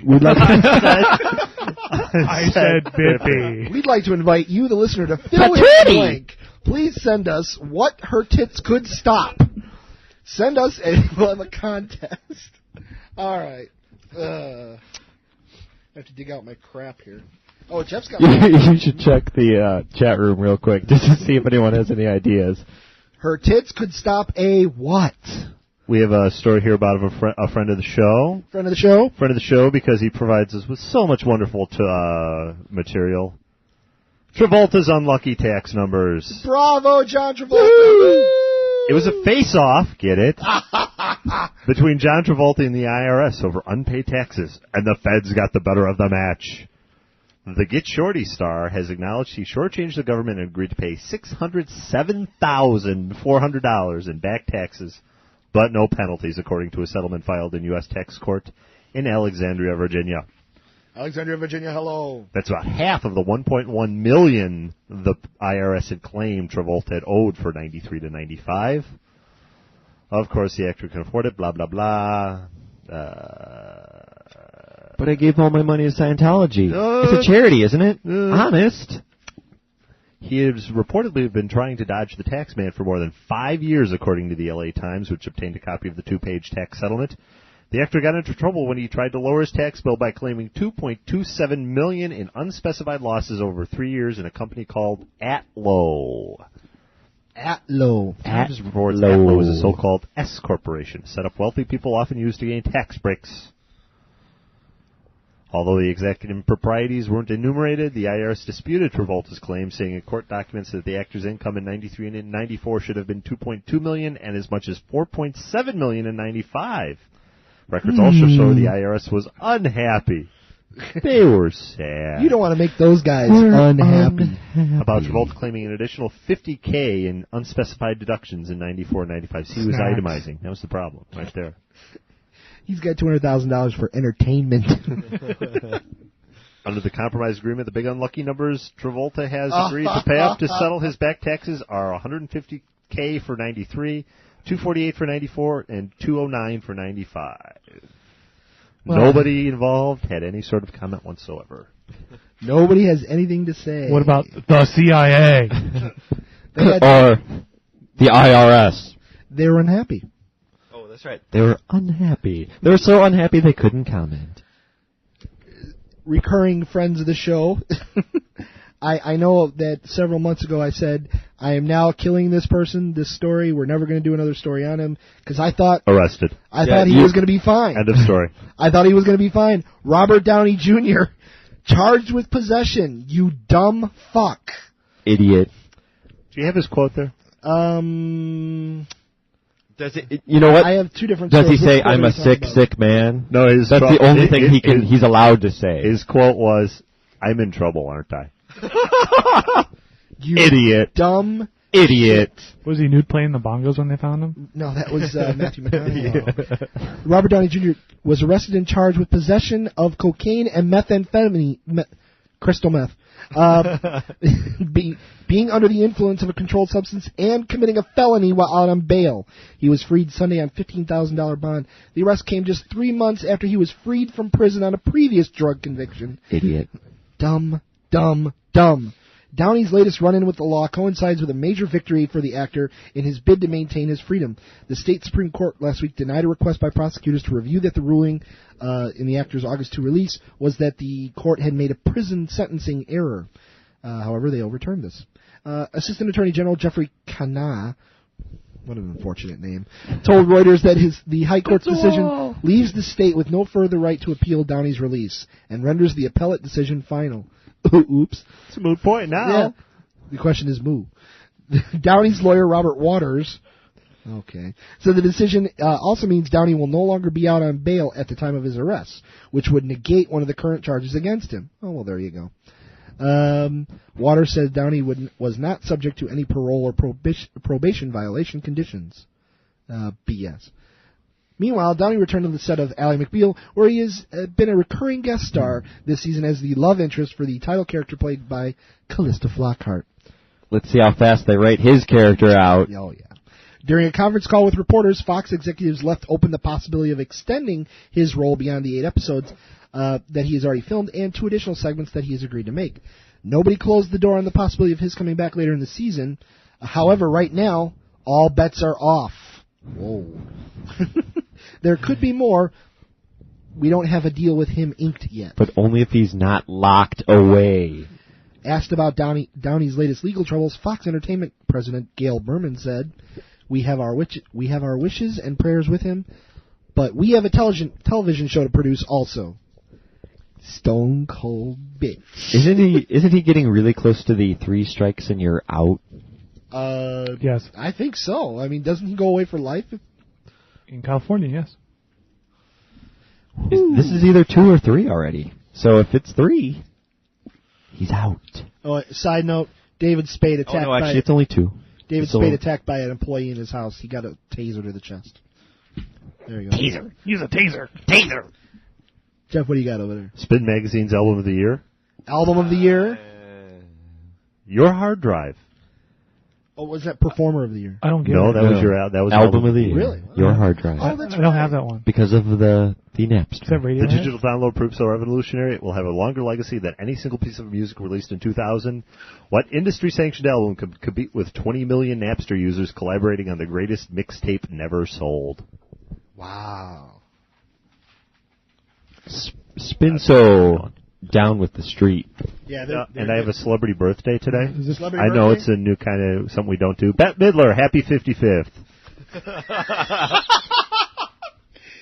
Jeff, your love for Bette Midler, it shines through. It shines. She was nominated for some sort of award or something for one of these TV award thingies that's coming up soon. Stupidest, most annoying, ugly bitch in the planet. People's Choice Award or something. That's toast at radiotiki.com. That's toast at radiotiki.com. Miss Midler, if you'd like to write in. I won't make any comments on my desire or non-desire to see 56. Well. I already have. Dun, dun, dun.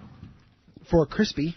Did Philip Glass do Your Hard Drive? Is that the composer? Or? Yes, it was. Okay. Chris, I have a story for you, sir. H&R Puffin Stuff versus NSYNC. Damn straight. H&R Puffin Stuff may be your friend when things get rough, but don't piss him off. Sid and Marty Krofft Pictures, the puppeteering company behind the 70s kids show H.R. Puffin Stuff and the Bugaloos, is suing the boy band NSYNC for copyright infringement, claiming that 25-foot puppets custom-made for the Popsters were illegally copied and photographed to hawk souvenirs.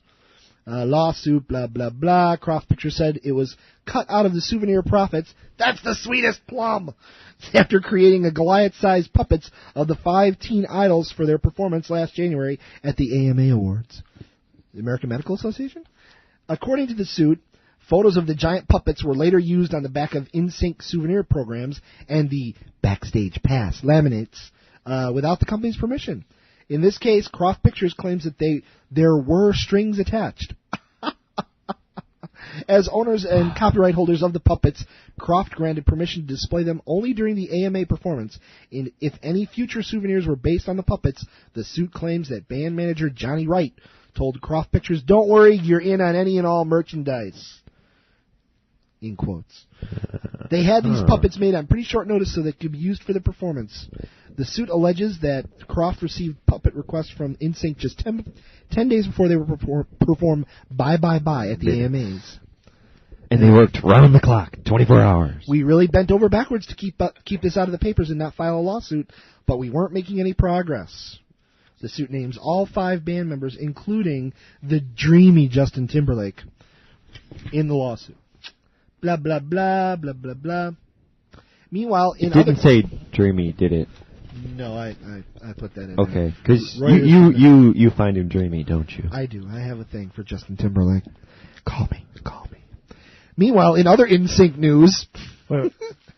Yeah. Sigmund the Sea Monster could not be reached for comment. Gossips are currently buzzing about the status of a friendship. Would you stop, please? Between NSYNC's own Joey Fatone and WWF Beefcake... The Rock. China. Beefcake Babe, China. Rumor mongers at Us Weekly... See, the joke is just as funny because China is also a man. There you go. She's not attractive. I don't know anything about wrestlers. China? No, she's a very large woman. Really? A friendship. Handsome. A comely lass. Rumor mongers at Us Weekly spied the unlikely pair sharing drinks at a hotel before strolling off arm in arm. No, apparently she did not have him in a headlock. A WWF spokesman said they met following the MTV Video Music Awards and really are just good friends. A World Wildlife Fund spokesman? Yeah, a panda. Justin Timberlake fucks pandas. Allegedly. Chris has been trying to get in here. Jump in, baby. He's been going up to the mic. Go ahead. Oh, I just wanted to make sure I got my Sigmund the Sea Monster thing in there. Okay, but did you have a story? Oh yeah, I do. Go for it.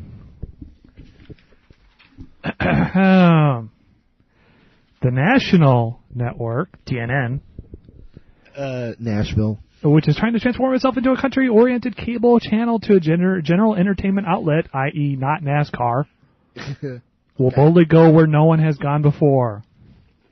And the network is forking out a record license fee of at least $364 million for the cable rights to 3 Star Trek TV series from the 1980s, 90s, and as well as 5 Trek movies. Oh my God, they won the bidding war? Yes, they did. Holy shit. With Barry Diller's Sci-Fi Channel also bidding on the hugely successful sci-fi franchise, producer Paramount Television was able to ask a stellar sum. Ha ha ha. The deal was a part of a larger package that includes some other Paramount Picture titles. Low budget ones, maybe, I don't know. What other titles? Coal Miner's Daughter. Waterworld, I don't know. So it was like movies and stuff? 6-pack starring Anthony Michael Hall and Kenny Rogers. That's probably why Sci-Fi didn't bid higher. Yeah. TNN and Paramount are owned by Viacom Inc. Dave Duchovny's going to sue. The Star Trek TV properties included in the deal are The Next Generation, Deep Space Nine, and Voyager. I can't believe this. TNN has acquired 176 episodes of The Next Generation to be telecast in the beginning of fall 2001. Oh, good. So actually maybe on a decent hour, my TiVo won't have to record it. And I won't keep seeing the same 3 episodes. It's really... this is the only... Chris's beef. Here's my beef. This is the only city I've ever lived in where you cannot watch Star Trek Next Generation on a regular basis. You can watch Simpsons 3 times a night, though. I know, you can watch Simpsons 3 times, but you cannot watch any Star Trek series on a regular basis. Unless you have a TiVo. The people from around the country that come into my office for for training and all first that, thing they ask about. About day 3. About day 3, they say, you guys in Chicago, you really like The Simpsons, don't you? It's on 3 times a day. 4 times sometimes. No Star Trek, though. 172 episodes of Deep Space Nine, beginning in fall 2004. My buttocks are clenched in anticipation. And Deep Space. You know what? He's not kidding. Deep Space. I can't. That's another show that I can't watch anymore since they took off the air. So I want to wait till fall 2004. Oh man. And 172 episodes of Voyager. The Doppler thing doesn't really work when we're broadcasting in mono, Tom. I know. Premiering in late 2006. Wow. Voyager's in its 7th and final season, UPN. Yay! Oh, the series will conclude its run in syndication with a special 2-hour episode airing in May. Does Janeway travel through time? I hope they make it the fuck back. Jeez. The 5 Star Trek features are Star Trek: The Motion Picture, Star Trek II: The Wrath of Khan. They get all the movies too? Yeah, they got movies. They got 5 movies. They got 1 through 5, right? Yeah. Oh, just 1 through 5? Right. But that still means that the 1 through 5 can't be shown on any other channel. No. And you know what? Damn. The one they're going to play the most is the one with Christopher Lloyd playing the Klingon guy. Whoa. Captain Kirk. Anyway. They got the far of Star Trek, blah, blah, blah. Our commitment to rebrand TNA as a top-rated network includes significant investment in programming. Significant investment in programming. You can watch Dukes of Hazzard. Including acquisitions of hotly bidded properties like Star Trek, said TNN General Manager Diane Robina. It will be a marquee property. Oh, you better believe it. You damn right. You spent your budget for the next 10 years. That will bring viewers to TNN's original programming slated to premiere in 2001. Oh, there's gonna be original programming. They had that talk show. My Dog Clem. Give her the gas, Earl. The action adventure series Skeeter Busters. I thought you were gonna say Skeeter and Jack. The Adventures of Skeeter and Jack. The Adventures of Skeeter and Jack. No. It's a detective buddy show. Hey, just as long as Jack is Skeeter's dog. Just as long as they give Bruce Campbell some work, I'm fine. I have that cut out from the Onion when they had TV listings and they used to make up programs as the TNN. Here's my dog Clem. Give her the gas again, Earl. And then, and on the Black Entertainment Television was, damn! Yo, what's up, Darnell? The Mildred Sims Hour. Okay, I'm done. Somebody better move on because I am being clear. The other channels were funny. It's like, like on NBC was, Asteroid, and then right after it was Dateline NBC, could asteroid hit the Earth? And then there was NBC and NBC News. What would happen if an asteroid hit the Earth? Can we survive? Yeah, can we survive if? All right. In the moving on department, as Tom requested. Here. I have one more, but I am editing the Reuters story for the sake of comedy. Okay.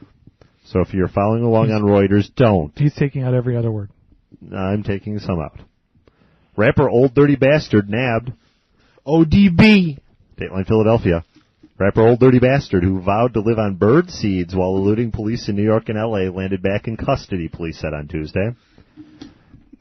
The 31-year-old fugitive, whose real name is Russell Jones, escaped October 17 from a Pasadena, California drug rehab center where he was undergoing treatment after violating probation. His probation stemmed from 1999 charges of making terroristic threats and wearing a bulletproof vest. Is it illegal to wear a bulletproof vest? I believe so. Wow. It is illegal to prevent the cops from shooting you. That's interesting to me. ODB, formerly known as Big Baby Jesus, stunned hundreds of fans last week by showing up for a concert with his band Wu-Tang Clan at New York's Hammerstein Ballroom. Do you like my whiter-than-white reading of this? Yeah, really, you're really screwing it up. Wu-Tang Clan. The Wu-Tang Clan. Wu-Tang. Here we go.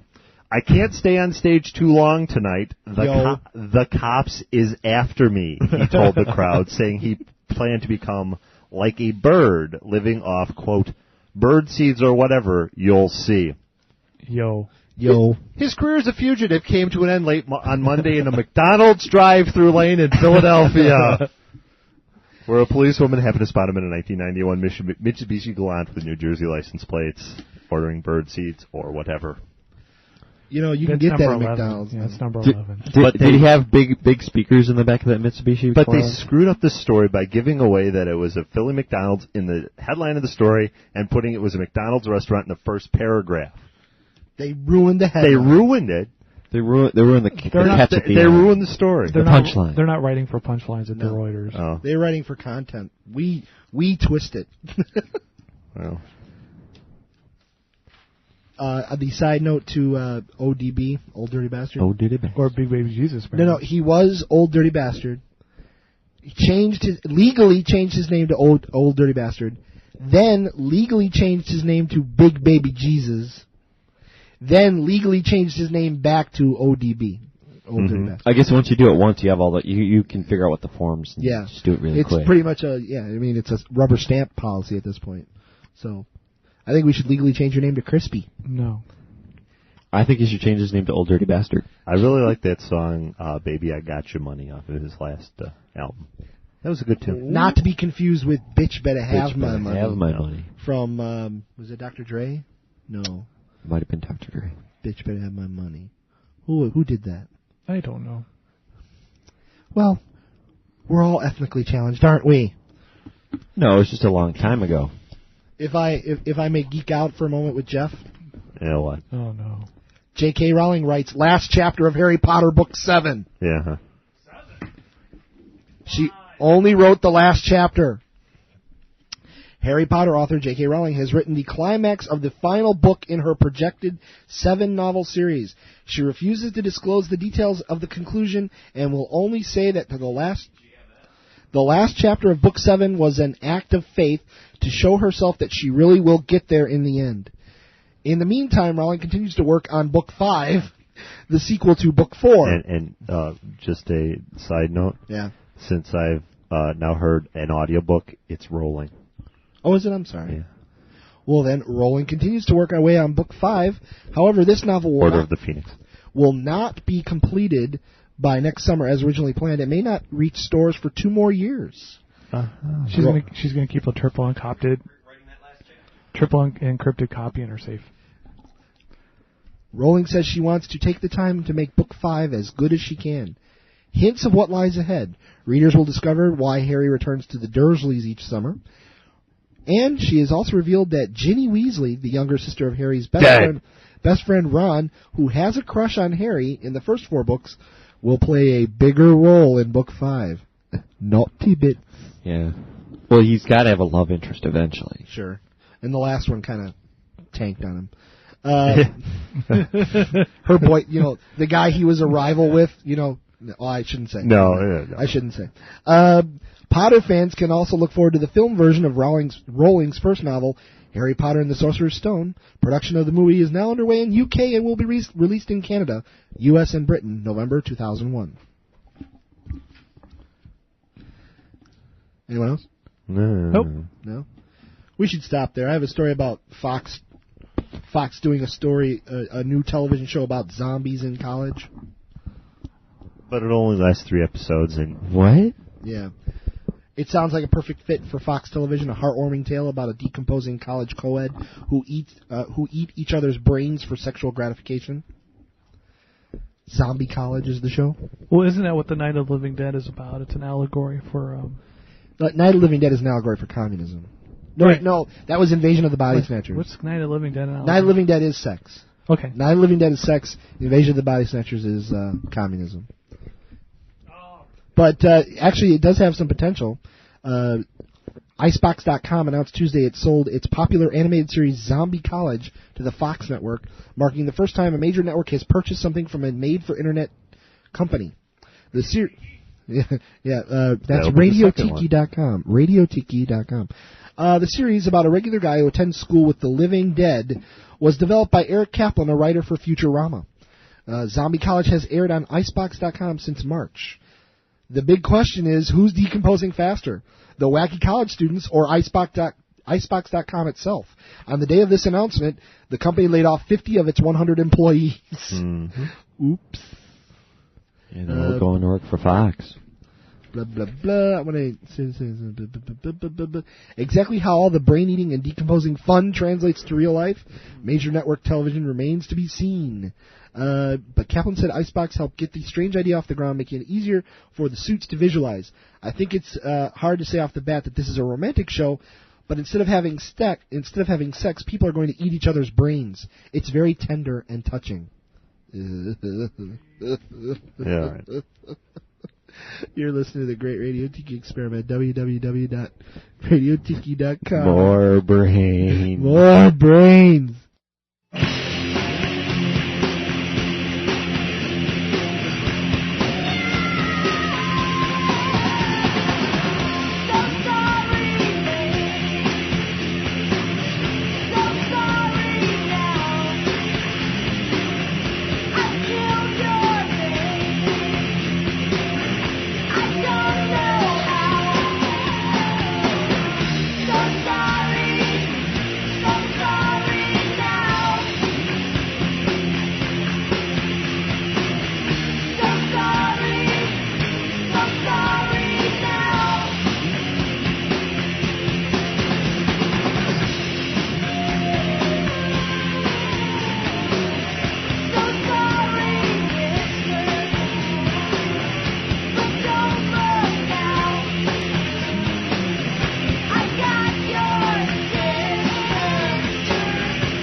start at the top.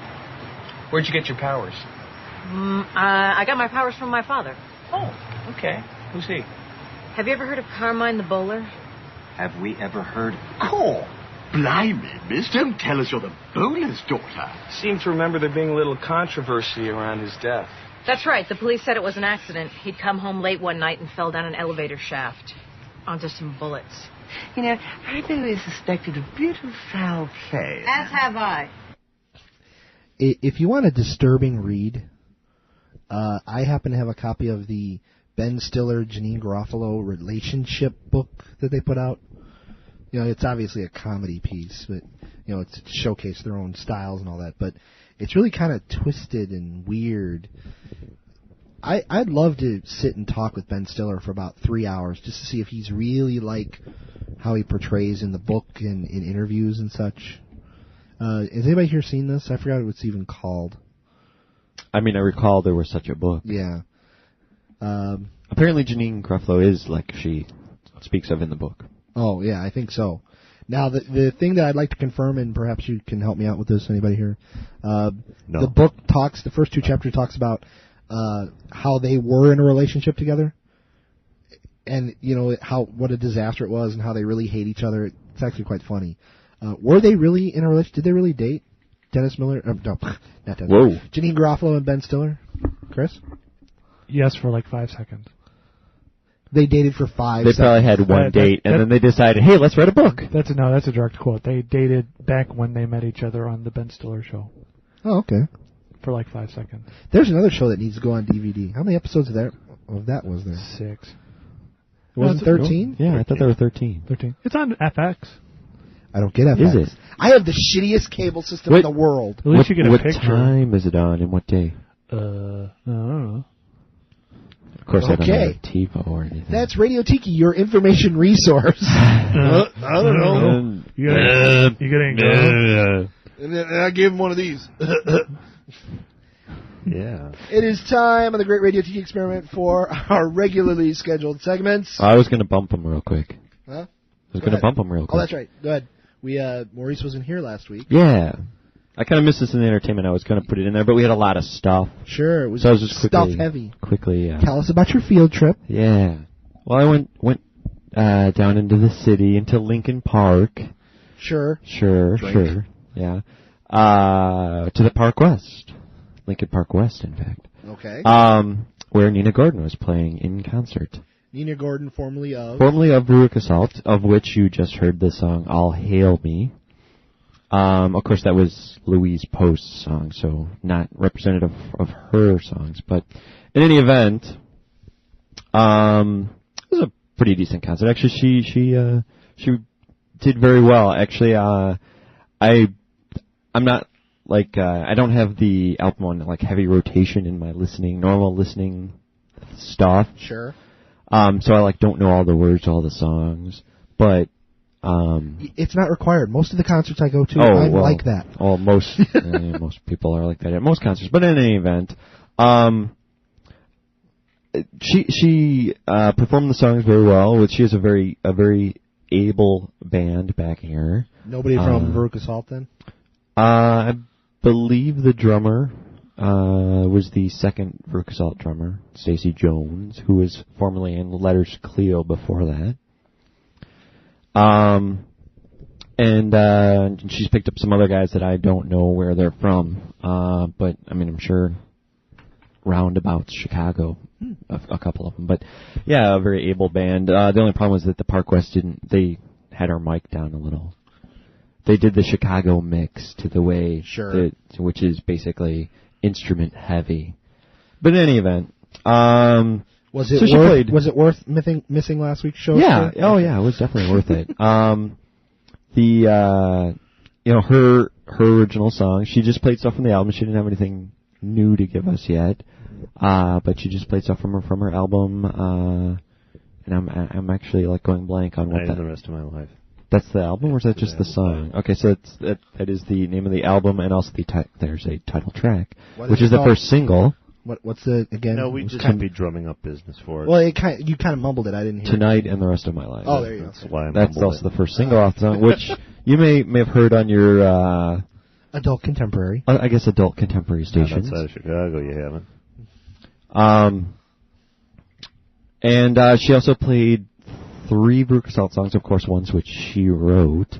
The first being Seether, and she did the little Hey Little Ghost intro as was done when Veruca Salt was playing the song, which was actually kind of cool because when she started playing it, I was like, hey, she's going to play Seether next. And then she, like after she did the little intro thing, she's like, does anyone know what comes next? And so you jumped up and wet them. Well, yeah, I kind of screamed out. I kind of screamed out, Seether. But so did a couple other people, so... Oh, there you go. So it wasn't just me. I wasn't just the... It was just the you. geek. No, it was not just me. It's not just me. And actually, there was a guy like a couple over me that knew every word of every song. So that was... Okay, you need to move away from him. So I need to move away from that I just kind of paid attention to him. But in any event, okay, so she played Seether, and then she played Volcano Girls, which was on the other album. Their next album. Which... What's wrong with that being that guy that knows all the lyrics? Nothing. Okay. Disturbing. I guess he's a big fan. But in any event, so there's a line in Volcano Girls that references Seether. Uh-huh. And in fact, the line actually goes, they're talking about, you've heard about, I've told you about the Seether before. Right. Something. Here's another clue for you, please. The Seether's Louise, who is the other girl in Veruca Salt. Right. Well, of course, they're not in a band together anymore. So she had to change that. And I was actually, I'm like, oh, wow, so what's she going to do to change that? And then she did something like, here's another thing you should know. The Seether is Joe, and she pointed at the bass player. Ah. So which all in all is just an homage to rip-off. Rip-off of the Beatles when John Lennon. Gee, what does Jeff think of Veruca Salt? There's also overrated hacks from the excuse me. I'm sorry. From Glass Onion. That's right. From when John Lennon was singing Glass Onion. I know the literature. You're familiar with the canon. Yeah. I was informing others. Mythos. The mythos, if you will. Everyone, please turn to page 73. And the third Veruca Salt song that she played was Benjamin, also written by her. Well, there you go. So all three of which were singles. The majority of the singles from Veruca Salt were Nina's songs, but... Oh, well. Is she the Roger Waters of Veruca Salt? Are you listening, Gilmore? Could have been, yeah. Are you listening?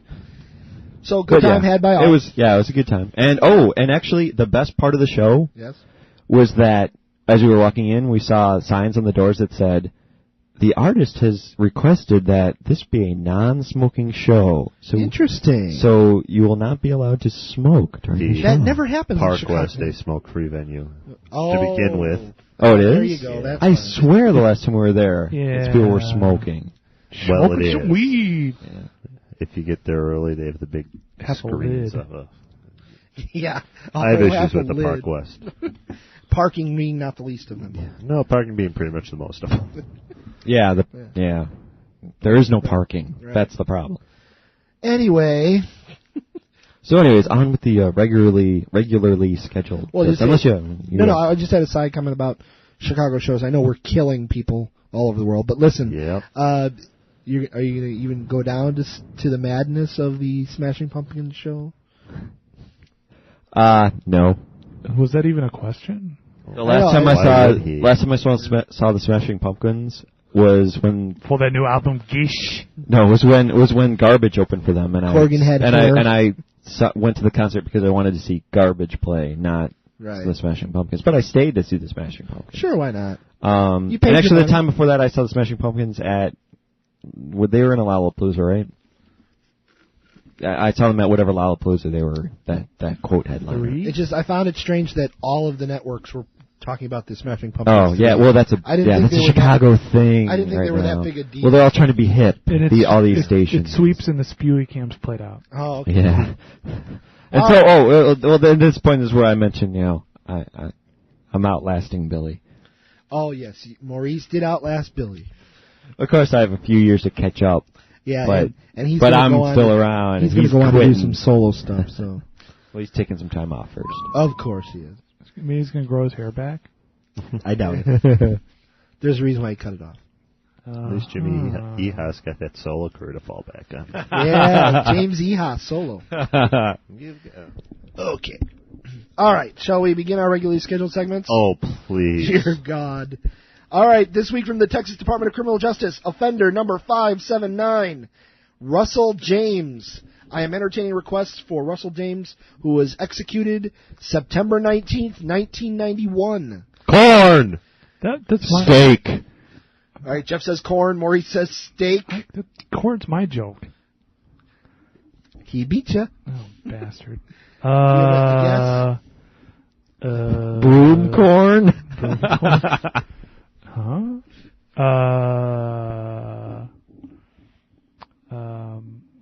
Some sort of cutlet. Some sort of cutlet. Okay. Okay. So we have corn, we have steak, and we have some sort of cutlet. Or can I change my answer to Tom's beef? Okay, Maurice's guess is Tom's beef. Russell James, offender number 579, executed September 19th, 1991. His final meal request: 1 apple. Rest in peace, Russell James. Pick. I gotta keep it fresh for y'all. You should just pick them randomly. I am. I'm not reading them in order. Well, no. He's picking them to try to stump us. You're flipping Russ said, hey, this one, screw those guys over. Don't ever guess 1 apple. This is Tom's internal monologue. La la la la la la la la la la la. 12100. Done. Apple. Apple. He requested an apple. All right. Without further ado, after a 2-week hiatus. Just be a 1-week hiatus. True. Maurice with the Buffy Report. Hey. I'm back. Hey. Bob's in the house. Hey, sit on it. Ralph Mouth.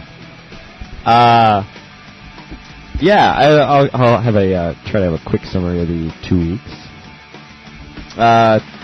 2 weeks ago, Buffy episode entitled Shadow, where we discover that Buffy's mother's problems are stemming from a shadow on her CAT scan, which ends up being a tumor. Brain cloud? Which is a tumor which must be operated upon. So Buffy starts having a hard time dealing with her mother's illness. Meanwhile, she's got this super demon back in the jungle, super demon thing, Glory, who is a hate, by the way, which is trying to get a key to some sort of portal to where we do not know yet. And to do that, she summons up some sort of snake creature. Why is it always snakes? Yeah. It always has to be snakes. In any event, and the snake finds Dawn, which is the key, which was created by these monks way back a couple episodes ago. Dawn is the key. Reference to our earlier shows. Okay, thank you. Which is the key to this other universe, which has been not quite fully explained yet. But before the snake can get back to Glory to tell her where the key is, Buffy kills the snake. And not only does she kill it, like, she punches it so hard, she punches through it. Yeah, she was... Which is nice. She's kind of taking out her aggressions and problems. I enjoy a good bloody pulp punch. There was a lot of pulp on her fists. Yeah, real good Foley work. Good Foley work on that punch. Get a little loud squishing sounds. Yeah. Also, Riley is consorting with a vampire. Yeah, but he killed her. Oh, well, yeah, that's true. He did kill her. Now, you understand what that was all about, right? He was going to try to become like Angel. Right. Well, right. But then he went, what the fuck am I doing? Well, in that episode, he says, what the fuck am I doing? Oh, I missed this week. Sorry. And there was also a good joke about Anya's fear of bunnies. In that episode, it was something to the effect of they're sending animals at like, always sending animals at her, like snakes and stuff. And then someone says, what are they going to send next? A horde of bunnies. And then Anya, of course, says, oh, that would be so horrible. Or something to that effect. Because she was dressed like a bunny. Yeah, because she's afraid of bunnies. That's right. Yeah. And that's why she dresses as a bunny on Halloween. In any event, okay, this week, listening to Fear, where a meteorite crashes into Sunnydale. Fear just talks on and on and on and on. On and on and on. That Fear, he just talks your ear off. A meteorite crashes into Sunnydale, and it releases a Queller demon that hunts and kills the clinically insane. Wow, well, that's convenient. Yeah. That's what a great service. Yeah. Though the problem is that Buffy's mother is beginning to become insane because of the tumor. Wouldn't that always be the case? Yeah. So, just before the creature goes to attack Buffy's mother, Joyce, Buffy's mother, realizes that Dawn is not her daughter. Whoa. She realizes that, hey, something's not quite right. And she asks Buffy about it, and Buffy confirms the truth that no, she's not her daughter, but you think she is. But we gotta protect her now. By the way, as a side note, and I think Jeff, perhaps you might appreciate this. If you'd like a nice little acid trip, I had to explain to my wife, who is a casual observer of Buffy, but had seen nothing of this season. Oh, what the hell's going on? The question was, hey, who the hell is this girl that says she's Buffy's sister? Well, she's her sister, but not really her sister. It took me literally an hour and 45 minutes after Buffy ended that night to explain this. Wow. Because that's really 2 shows worth of explanation. And not that my wife is dumb. That's not it. Oh, the fact that this is so fucked up and twisted that I go, see, it's really the writers are trying to say they're not insulting our intelligence, but they really were. It's like, it took forever. It took forever. Why again would I appreciate that? Oh, just because it was weird. It's just that it's hard to make sense of what's going on. Yeah. Yeah. I don't know. So anyways, eventually, because her mom's condition is worsening very rapidly, Buffy breaks down and cries over this. While this is happening, the creature attacks. Okay. And of course, Buffy then kills the creature with a little bit of Spike's help. Well, thank you, Spike. Yeah, he happened to show up at the right time. Because he's stalking her. Because he happened to be in her basement. Oh my God. Stealing shit. Panties. Yeah, he was stealing panties. Pictures, actually. Pictures. Anyways, and Dawn is starting to figure out that there's something wrong.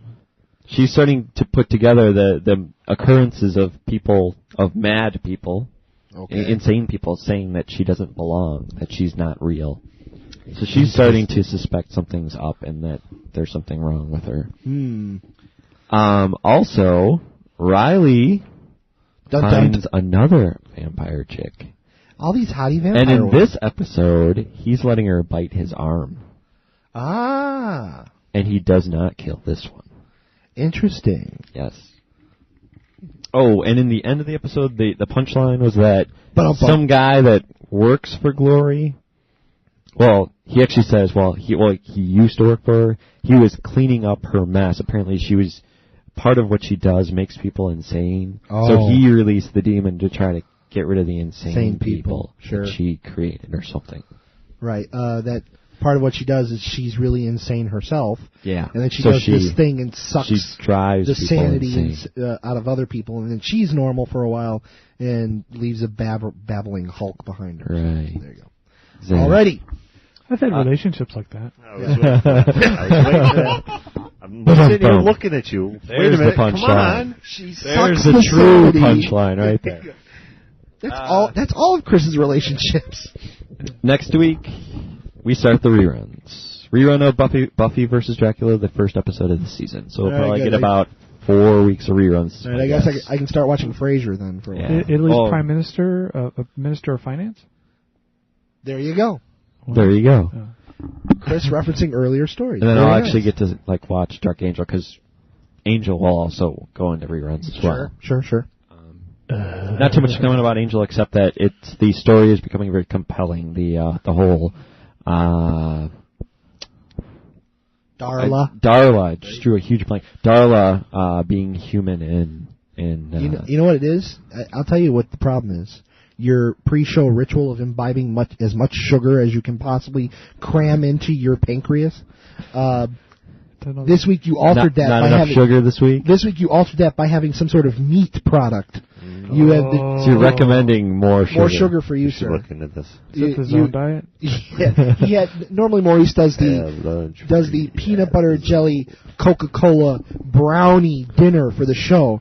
Tonight he did the Coca-Cola brownie granola and Nutri-Grain and whatever, and then bologna. So he's all thrown off. The protein, the long proteins are screwing up your whole system. The proteins and the lipids. There you go. Alrighty. Chris? So, like, at the end of Angel last night, okay, I felt much like I did at the end of that last week's Drew Carey. Really? Oh, yeah. No, 2 weeks ago, Drew Carey. Yeah. Oh, that was a little depressing. I didn't see the Drew Carey, but I heard about it. Basically, the common theme is someone's going to die. What happened to Drew Carey? Right? Is that the deal? Drew Carey? Yeah, what happened? Someone was going to die on Drew Carey. No. Drew finally got the woman he loves. The love of his life. Kate. They have this nice relationship. They're going to get married. Turns out she doesn't want to have kids, so they break up. And then he moves in with his boss into a sham gay marriage so he can stay in the country. No, but when you're a sitcom star, you end an episode of Drew Carey and the star show Drew Carey's crying.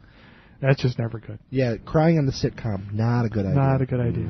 No. And so this. Well, that was in the downfall of Roseanne happened. See, then they started getting all emotional. Oh, speaking of that, nice follow up to last week's ER episode where we gave you watched Dr. Green you watched. You said you weren't going to watch anymore, but you watched. Where his Jimmy got waxed? No. Where Kelly Martin dies. Yeah. Last week he gets a brain tumor. This week they start the rerun season with the death of Kelly Martin. Oh my God! Too much death on the television. It's like the local news. Death, mayhem, weather, sports. Well, there you go. There you go. All right, Jeff, did you see any movies this week? Mm-hmm. Woohoo! Movies. Woohoo! Did anybody die in your movies? Yes. Yes, they did. Damn it! For I saw The Sixth Day with Arnold Schwarzenegger. Oh, that's Arnold's career that died. Arnold, D+. D+. Agreeing with the Rip Tour review last Friday night. I saw the movie that pretty much swept the French Academy Awards this year, Venus Beauty Institute. Yeah, I know. I have a problem. We didn't want to say anything. We didn't want to. B. Ben Affleck, Gwyneth Paltrow, Bounce, C+. Ooh. And Unbreakable, A-. All right. I choose Unbreakable. Unbreakable. Yeah, sure, why not? I thought you should vote like first or second, Chris, because generally, like by the time I get to you, it's been decided. This segment would go so much better if I actually printed out my reviews this week. Wait, hold on a second. Yeah, Chris is going to print it out from the site. Pull it up there on the website. Will it print it out? No, it's all right. Click, print. Tell me about it. It's all right, Chris. So you've seen the commercial where it's the train crash and he's in the hospital, and that's the opening of your movie. Oh, there you go. That's how it starts. Then we shift gears and go to Samuel L. Jackson's character, Elijah Price, as a child. Turns out he has this genetic thing where his bones break really easily. They're brittle. Rickets? Brittle bone. Brittle bone kind of thing. Okay. And his mother, he spends his childhood in the house because he's afraid of going outside because he'll break himself. And all the kids call him Mr. Glass, and he doesn't like that. Deep man. Yeah, so he is breakable. Right. So, interesting. So to coax him out of the house, his mother puts a wrapped gift on the bench across the street. Turns out it's a comic book. And she says, I got a lot of these, and there'll be one there every day. All you got to do is go get it. cut to the present day where he owns a really high-end comic book art gallery. Oh my! It's the worst episode ever. I gave it an A-. Stay with me. Okay, stay with me here. With you. At this point, if you're the director and the screenwriter, you have to make which is the same guy. M. Night Shyamalan. Whatever. Yeah, you have to make the choice of why is Bruce Willis unbreakable? Okay. Turns out he's a superhero. Now, did you just reveal some horrible... He just revealed the movie for everyone. I just revealed about 15, 20 minutes in. Oh, okay. All right. Okay, so this is something that is in other people's reviews. Yeah. Okay. Turns out that Sammy is, the comic books... His theory is that comic books are the last psychological remnant of people painting on cave walls, passing along their history, and that comic books, there's actually a shred of truth at the very heart of them. It's like the new mythology. So he says, here I am. I've got this genetic disorder where I can break really easily. There's got to be out there the opposite end of the spectrum to me, somebody who can't break. Okay. So he looks through all the disasters like plane crashes and hotel fires to find the news story about the one miraculous survivor when everybody else died. And he finally found that with Bruce Willis. So the movie is... It could have been a really bad movie if they just started out with a second really bad accident and Sam Jackson says, "See, I told you," and then they go off and have superhero adventures.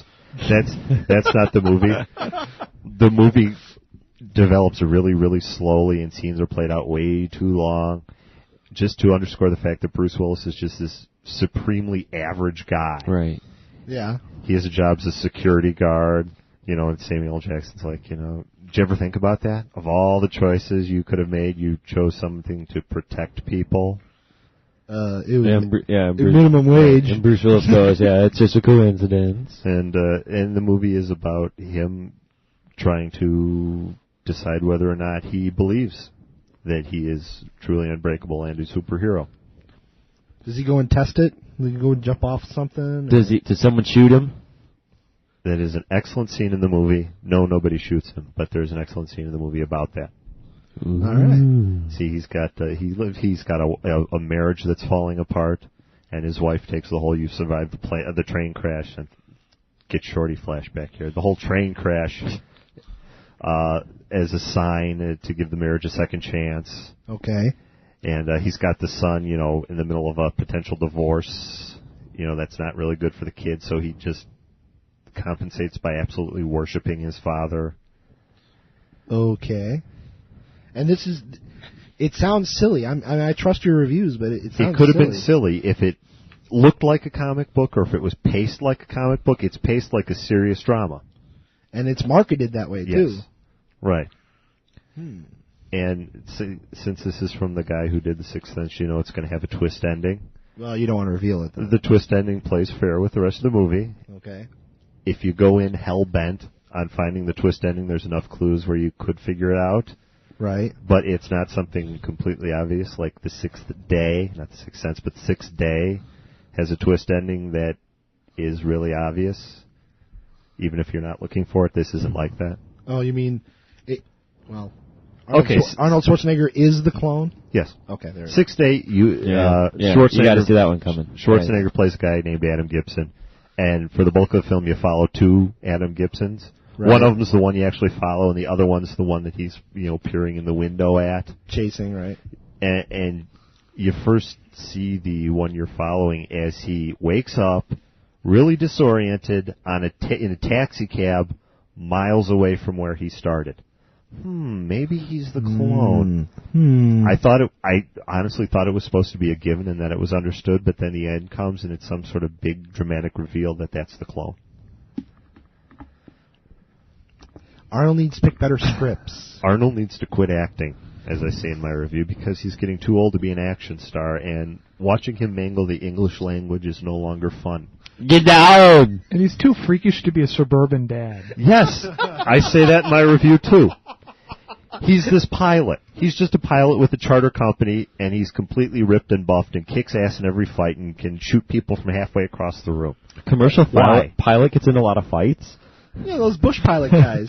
They drink hard, they live hard, you know. But anyway, back to Unbreakable. Yeah. I gave it an A-.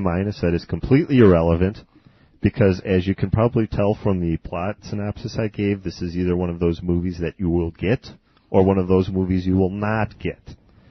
If you took a theater full of people that had just seen this movie and polled them all after they came out of the theater, half of them will have loved it, and half of them will have thought it was the worst piece of crap they had ever seen. Like Blair Witch? Yes. Okay. This is a very polarizing movie. So either go in blind, realizing it may suck for you, or get the opinion of someone who has seen it, whose opinion you trust first. So if you trust Jeff... If you trust me, if you think you're of a like mind to me... It's an A+. A-. If you don't trust Jeff... It still may be an A-. The Sixth Day is played. The ticket for you! I mean, the Sixth Day, it's set in the future. You have all these... Isn't this really neat, all these things we can do and all these little gadgets, but the gadgets play no part, and it's still a movie that is full of car chases, fights in parking garages, and people chasing each other, shooting at each other in buildings. Get your ass to Mars. Yeah, that's really futuristic. Does he say, I'll be back? No. That's just a shame. You know, they've signed and started something on this Terminator 3. Yeah. That'll be embarrassing. Yeah, wow, it's really weird that this Terminator ages. Weird. This Terminator is getting older and older. But there is so much more to Unbreakable, but it would be giving away plot and giving away clues to the twist ending. It's not quite as good a twist ending as Sixth Sense. It's kind of forced. But it works nonetheless. It works nonetheless. All right. I'll be happy to tell you what it is if you don't really want to see the movie. Was the Venus movie, was that one of those nice European softcore porn films? It's being kind of marketed like that. Lesbian coming-of-age film? No, but it's not. Oh. Fashion show? No, it's 3 women who work in a beauty salon. Oh. Never mind. 2 of them really aren't developed all that well, and the other one who is can't be in a normal relationship because she spends all day listening to her clients bitching about theirs and the stuff they did last night. You know, that sounds... So her response to that is she just goes and she's 40 years old and she just goes and picks up guys in cafeterias and has one-night stands. Cafeterias? Bravo. And except for the one-night stand part. Terminals.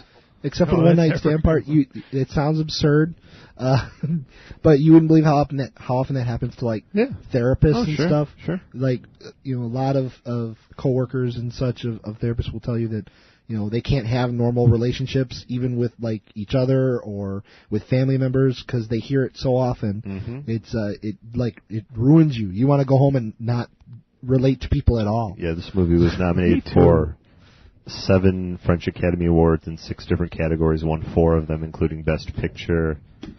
And the French Academy would have more prestige, except the awards are called the Jerrys. So I don't know. Oh, Jerry. Come on. It was so obvious. Caesars, actually. Isn't that the German Academy Awards? Yeah. And I heard a nice little factoid that in Europe, American cinema is everything. They watch our movies. They don't watch their own movies. Yeah, it's a shame. Of all the movies made in France this year, only 3 made money. Oh, boy. Yeah, I mean, you go over there, and all of our posters from 3 months ago are like the big thing, the big news. Shouldn't be that way. There's a lot of good movies being made. Well, I mean, I like all these British films that get brought over here. I'm a big fan. I just watched Waking Ned Divine again. Yeah. Of course, I was Irish, but... yeah, more foreign films should make it over here. At least to give Jeff something to do. He sees every one of them. Well, not more of the good ones, at least. I will go on record as saying I think that Bernardo Bertolucci guy, I think he's a little... I love everyone! I think he's a little overrated. That's Roberto Benigni. Did you see No. Oh, you're talking about somebody else. No, I'm talking about the director guy. I'm not talking about the comedy guy. I'm talking about Bertolucci, the director. The guy that made movies like 20 years ago? Yeah. Because I've been watching a retrospective on Bravo. Oh, well, I couldn't name you a single Bertolucci film. I'm sorry. You know what? I just watched 2 of them. I couldn't name them to you. I think it's a little overrated. Everybody's wetting themselves. A little overrated. Oh. Sorry. Anyway. I think I know who you're talking about. And in sad news, I think one of my theaters closed. One of your art theaters? Yeah, the Lowe's Fine Arts, 14 South Michigan. It's been closed for 2 weeks. I am worried. Maybe they're remodeling. Yeah, place is a pit. Maybe that's it. Or maybe too many people said that. Was a pit. Who knows? Out on video this week? X-Files Season 2, since you're, telling TV executives what to release, is out on DVD. Because they listen to me. Yeah. Big Mama's House to buy on DVD or rent on video for you Martin Lawrence junkies out there. Did you reserve your copy already? Oh, God, no. Deal! Chris, you're needed at the microphone. You are needed at the microphone. Chris, can we have you over by the microphone? Paging Chris. Yeah. Keanu Reeves and the Replacements. I know Kung Fu. Thank you. You may now go back to your computer. And from the Strike While the Iron is Hot department, last year's killer alligator movie, Lake Placid. We all remember that one, don't we? With the wacky Betty White. I'm rooting for the alligator. Betty White swearing a blue streak up in that movie. Nice. But also has Bridget Fonda. Really? Bill Pullman. Poor choice by her. Oliver Platt. Well, Oliver Platt will act. No, actually, I liked that movie. And Al Michaels. Do you believe in miracles? Yes! I liked Lake Placid. It was fun. You just enjoyed the theater absurd. That's all. All right. So, anything else on video? Nothing big for the Christmas? No? X-Men still, right? Yeah, that was last week. Yeah. Thanks for listening to the show. I was just revamping. I was here last week, wasn't I? Well, we were all drunk by this point in the show last week. That's why we seemed a little bit off tonight. We're not drunk. They're not drinking. We'll be back to wrap up the Friday Fun Fest in just a moment. You're listening to the Great Radio Tiki Experiment, www.radiotiki.com.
It loves the feel of rose petals. It turns red when I'm embarrassed. Dove knows your skin is important, even the skin under your arms. I am a serving wench at a themed restaurant. Whoa. It's been a long time since we've heard that one. Way long time. That was a real commercial, wasn't it? That's the sad part. I thought it was a real commercial that had been doctored slightly. No? Not edited for time. Oh, of course. The content is... It's all real, baby. The content is live. During the break, we were talking a little bit about the Radio Tiki Experiment drinking game, and Maurice suggested that someday, for those of you that don't know, a couple shows, 3, 4, I don't know, 8, 12, 8 shows ago, 93, 612, 7,602. Some list 9,473,612.774. Billion. Some of our good friends, Damn you. good friends and listeners down in Texas had put together a great Radio Tiki Experiment drinking game that they do during the live broadcast. We read some of the rules on the air, and Maurice suggested that someday perhaps we could do the drinking game ourselves while we do the show, and it would be a true tragedy. However, in the fashion, the genius fashion of our pals in the chat room tonight, they shot back to us, no sadder than us playing the drinking game right now in the chat room. This only says to me that there are people right now doing the drinking game, drinking by themselves in their room. Oh, dear God. Call someone. Don't fall asleep. Turn on your side. Okay, Keith Moon. Yeah. Keith Moon, dead. Speaking of illnesses and whatnot, did my voice sound like really sexy tonight, or is it just me? It's just you. Okay. Everybody I know... I can tell you that adjective... Yeah. Will never, ever apply. To my voice? To anything. Oh, come on. Come on now. Come on Having now. to do with you. Come on now, sexy boy. Except maybe your wife. Oh, did I say that out loud? Sexy excitement. You know, and you only make her happy when you say things like that. Thank you. Everybody I know, except you guys, everybody I know is sick. People at work. We're sick. Well, you know, sick and twisted, like with a virus of some sort. I mean, this was an ugly, ugly holiday this last week, because it seemed like everyone I came in contact with had herpes. No, yeah, everyone I came in contact with ended up, you know, with like profuse vomiting and diarrhea several days later. I mean, it's been an ugly. Whoa! So you're saying you're carrying something? I think so. I might be the. Great. Now I know who to blame. I might be patient zero here. It's bizarre. I mean, everybody's gotten it. My parents, my wife's parents, my wife and daughter. The baby. That's not explosive. This. No. Exactly. and for the wife and daughter, it was only it was only one opening apiece. One of them got it one way, one of them got it the other way. But for several of my family members, they got this flu, whatever it is, just terribly. Now the thing is, I'm usually the first one to get it. I'm usually like the guy that gets sick early, and then that's it. I haven't seen this thing. I haven't felt anything yet. I have not been sick. You know what? You might have developed the resistance. I might have gotten a low-grade version. Maybe it's hereditary. What? The flu? The flu is hereditary? It's a particular flu that there's a weakness in the genes that allows it to become more. Or then again, maybe not. Yeah, maybe it's the flu. But I mean, it's taken down my father. My father was like this big, strong guy. You know, he does not get sick.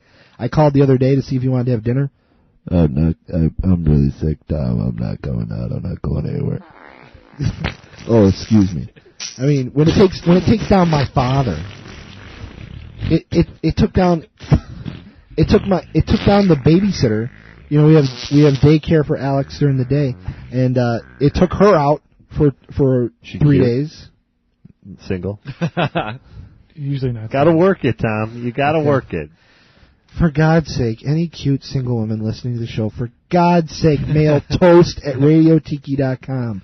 Please, Jesus. Please include photo.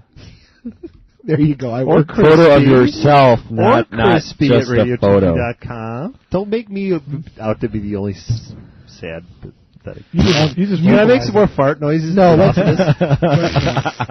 So I'm hoping that this little low... Just to charm the pants off of any... I'm hoping that this little low-grade fever and sore throat that I've had for 2 days is all that I'm getting of it. Because most of the people that got this, they're down already. And so I think that I'm okay. I think I'm okay. You have mono. But I've got the good throat tonight. No. It's mono. I don't have mono. I'm just bored. No mono. I also can tell you this week that I am officially not getting a DVD player or TiVo. Oh. I said no to both of them? No, we... So what are you getting instead then? New kitchen table and chairs. I'm so sad. Boy! Ooh. Priorities? Well, the ones we've had, now you guys have known me for forever. Had the same table I've had the same table and chairs since I've been married, and actually the year before that, so it's now, 8 years old. Yeah. I bought the table and chair set for $100 in Champaign. And you got a free onion. And I got a free onion. Oh, you got it from This Is It Furniture? I got it from This Is It Furniture, okay? So, buying a $100 dinette set 8 years ago, it's a miracle I made it last that long, okay? So I went out and I bought a kitchen table and chair. So my funds for getting a DVD player and a TiVo were depleted rapidly. Oh well. But hey, I was like a big nuts. I paid cash. You're paying cash for this? Yeah. Are you trying to kill me? What are you trying to do with this shit? What, you're gonna rob me later? Don't bring that cash crap in here. We don't have that in the register. I made reference last week's show, sir. It is legal tender. But you don't have to accept it just because it's legal tender. That's true. They can deny cash transactions. It's fine. All that means is this can be used. Yeah, we don't choose to use it. Can be accepted. It's between the two parties. That's why you don't have to accept American Express. So I'll just... If they were happy accepting a handful of twigs and bark for that would have been fine. For the island of Manhattan? That was beads and blankets. Oh. And the blankets had syphilis. Yeah, the blankets had syphilis. So there you go. Smallpox. Syphilis news this week. Oscar Wilde. Oh, it was... No, I thought it was syphilis. Same difference. Don't kill my syphilis, transition, though. Oscar Wilde, noted author, flamboyant author Oscar Wilde, was rumored to have died of syphilis so many years ago. Turns out it was an ear infection that bored its way into his brain. Not syphilis. Like in Star Trek 2? Yeah, yes, like in These are but pets. All right. So anyway, what's going on next week, Chris? Anything exciting? Changes to the show, changes to the site? No. Nothing new and exciting?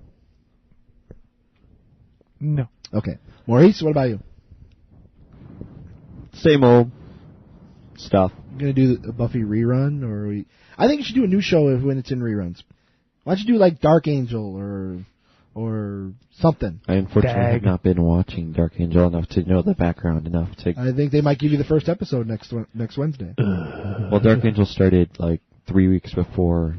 Their premiere was like 3 weeks before Buffy's premiere, so they're probably already done their reruns of the first episode. I imagine. No, they haven't. Maybe they haven't. I've been watching from the beginning. Not yet. Yeah. Well, they're in different networks, so the reruns. It's rerun time. It's it'll be a bring up quick another cult show. Well, I may also see something I didn't see before or whatever. Tom, it'll be a quick summary, like I was doing this summer. Quick summary. Okay. Tom, any more fondue? I did get some words of support this week on the website. Thank you, Ryan. Fondue can do. Thank you very much. But we were going on quite a long time about fondue. We did go on a long time about fondue, an embarrassingly long time, and I did. Yeah. Did I not openly apologize at the end? You guys talked about fondue. You really need to listen to last week's show. Like we did 20 minutes on fondue. Oh my God! How? You know what? It was as long as the friggin' fondue meal I had. It was magic. You know what? In the annals, you described each succulent morsel. It was audio gold. In the annals of damn good radio, look up fondue. You'll find us sitting right there. Yeah, I guess I really will have to listen to the show. I had already heard a little bits about it, but you know what? That best of reel, yeah. fondue. Jeff and Tom's beef. Tom's beef. Jeff, what are you seeing next week? Nothing. Seriously? Absolutely nothing. Hollywood, in its infinite wisdom, has decided not to release a goddamn movie this week. The hell? So maybe we could do like a theme or something. What are you doing?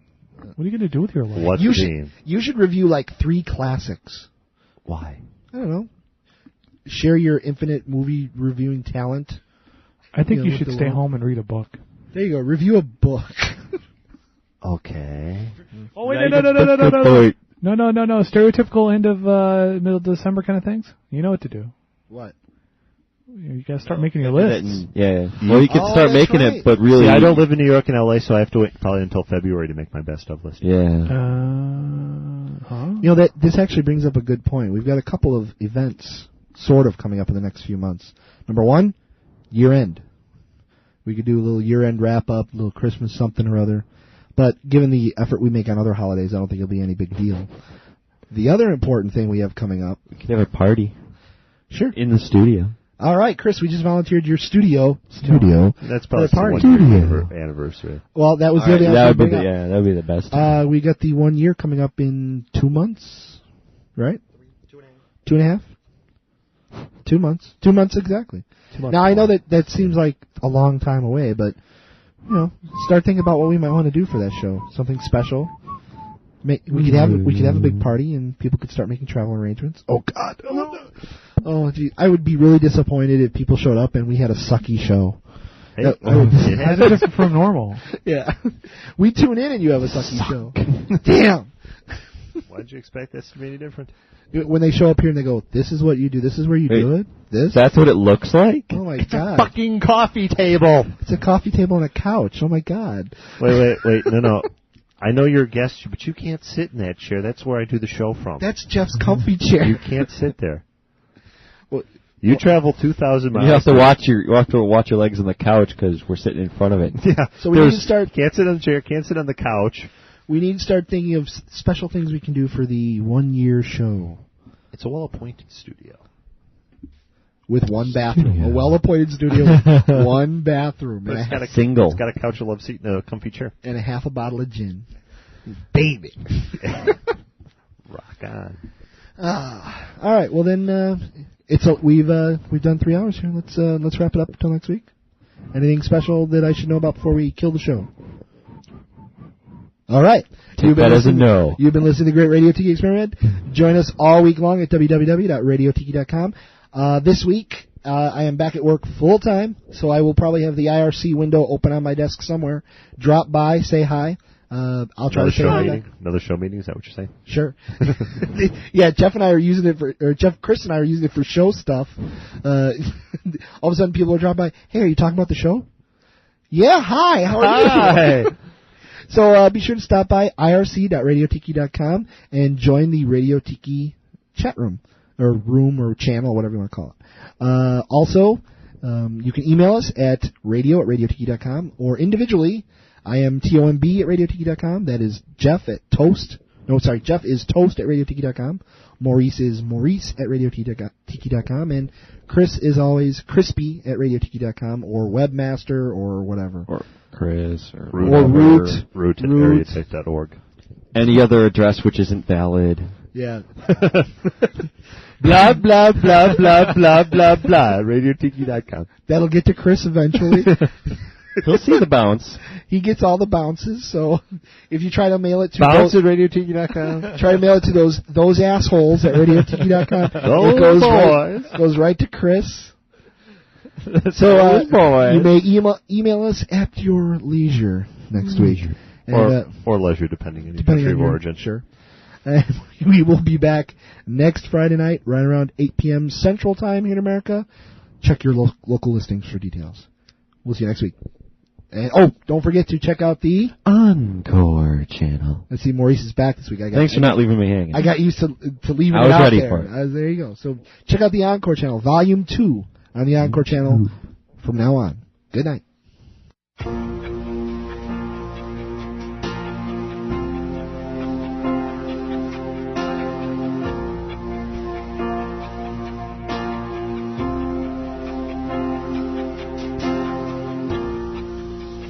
These tears I've cried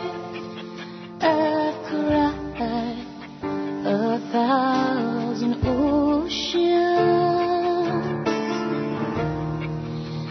and if it seems I'm floating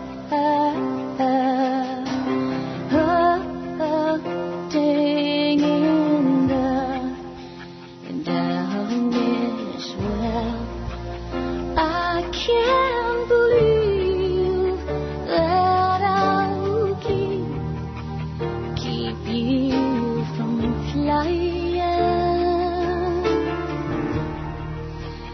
and I would cry 1,000 miles. That's what it takes to see you home, see you home, see you home.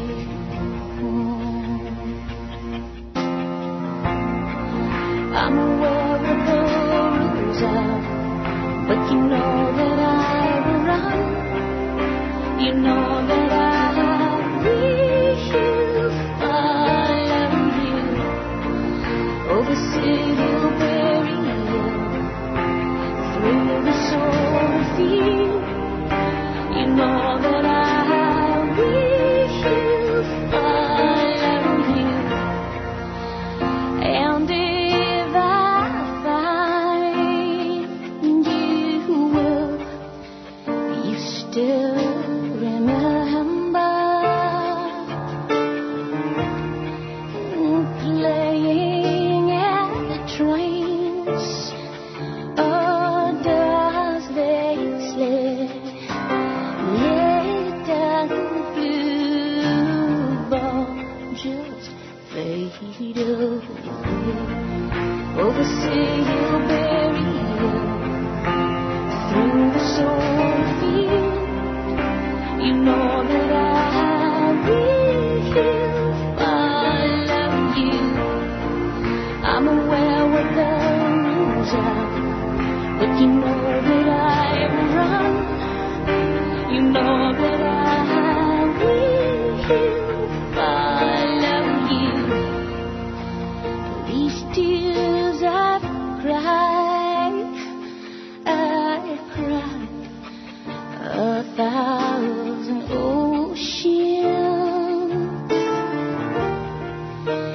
and if it seems I'm floating in the darkness, well, I can't believe that I will keep you from flying.